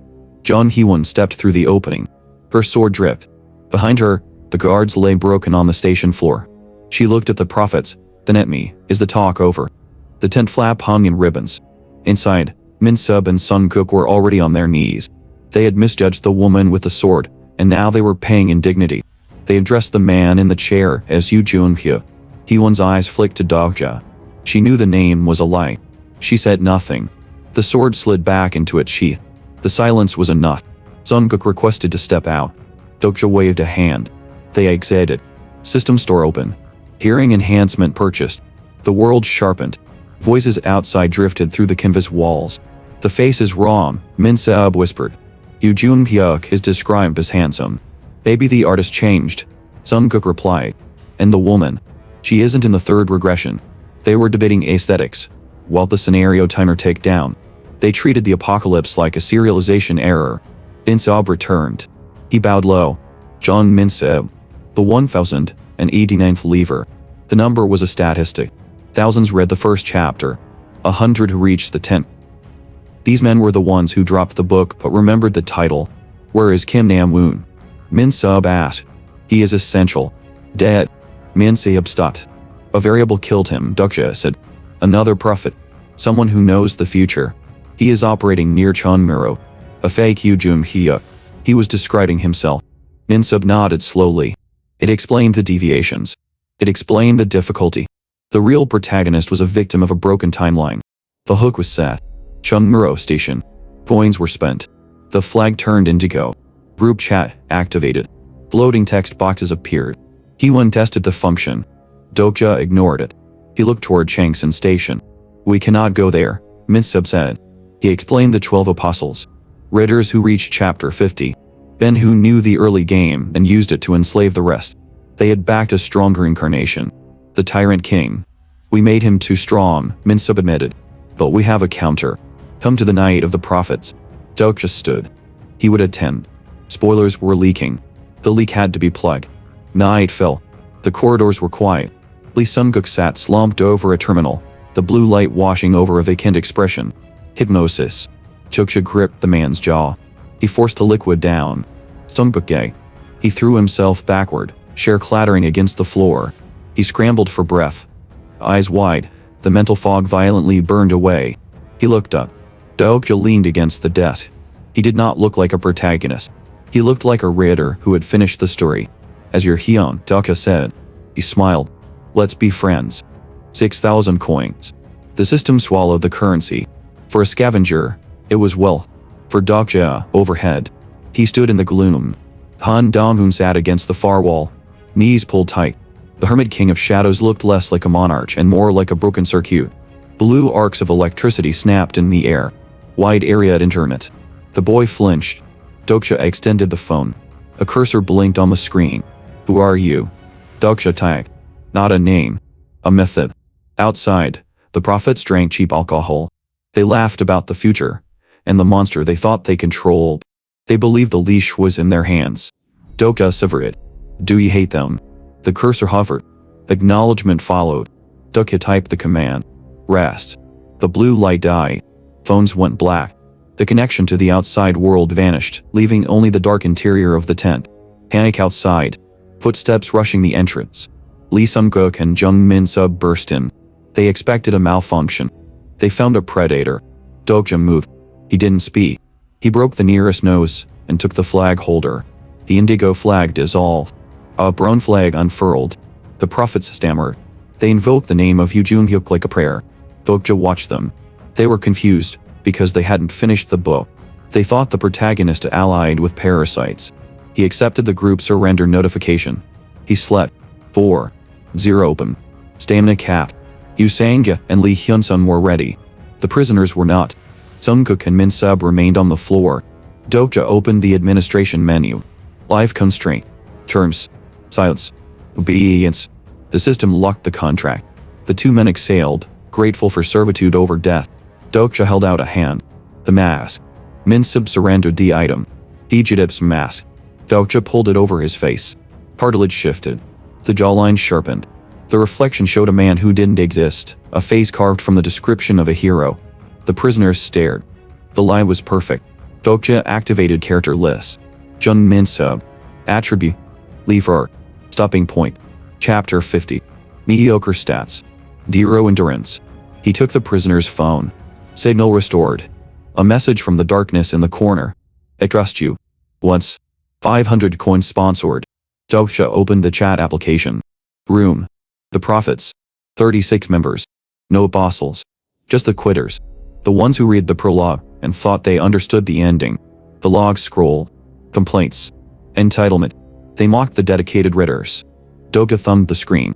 Pay for the content. Anguk Station. The platform was crowded. Dokja walked into the open space. The mask felt heavy on his skin. A scenario window blocked the view. Main scenario number 4. Capture the flag. He stepped forward. Anguk Station. The air smelled of unwashed bodies and arrogance. Survivors huddled in the dark, clutching fragments of a story they hadn't finished. They called themselves prophets. Kim Dokja entered. He didn't announce himself. The silence did it for him. The crowd shifted. Eyes locked onto the black coat. They didn't see a reader. They saw a protagonist. It was a projection. A desperate overlay of fiction onto reality. They wanted to be saved, and they had decided he was the one to do it. 2 men intercepted him. Number 1089. Number 763. They threw the figures like credentials. They spoke of the Tyrant King, of events still weeks away. They were loud. More gathered. Number 998. Number 1055. Bowing. Scraping. Dokja watched them. No interest. Just assessment. Number 1168 stepped up. He knew the name Asmodeus. He claimed to have read 50 chapters. In this station, 50 chapters was expertise. Dokja didn't correct him. He didn't mention the end of the book. Is this the third turn? 1168 asked. Dokja nodded once. The crowd exhaled. The lie was enough. They recognized Lee Hyun-sun immediately. The steel sword. A known quantity. They looked right through Jung Hee-won. She wasn't in the text. To them, she didn't exist. Blindness by adherence to the script. Show me, Dokja said. They let him down. They were proud. A pulsating rock sat in the gloom. They had fitted mana. They waited for a weapon. Dokja stopped. The air was cold. Red meteorite. It wasn't an item. Prophets nurtured disasters. Who brought this? Number 1124. Already gone. A setup. The redders had been herded into a blast zone. Run. Too late. The shell split. Magma hit the concrete. A claw gripped the edge. Lizard Dragon Egmeal. 5th grade. A catastrophe scheduled for the next scenario arrived early. The prophets screamed. Their knowledge was now a liability. The system glitched. Difficulty spiked. Sparks flew. The intermediate Dokkaebe appeared. Paul adjusted his glasses. He saw the error. He saw the dragon. He didn't fix it. He saw ratings. United you die, divided you die. You objective. Survive for 20 minutes. The dragon inhaled. Flock was. Dokja moved. The group followed. Fire erased the floor behind them. Not a fight. A puzzle. Glowing panels lit up the ground. Platforms. Numbers displayed on the surface. Occupancy limits. The mob broke. Knives out. Shoving matches. Musical chairs with blood. Dokja found a platform. Blue light. The number was 4. He stopped himself. He won. 2 prophets. 5 bodies. The barrier required subtraction. Like the video if you want to see who gets subtracted next. Subscribe. He'll be waiting.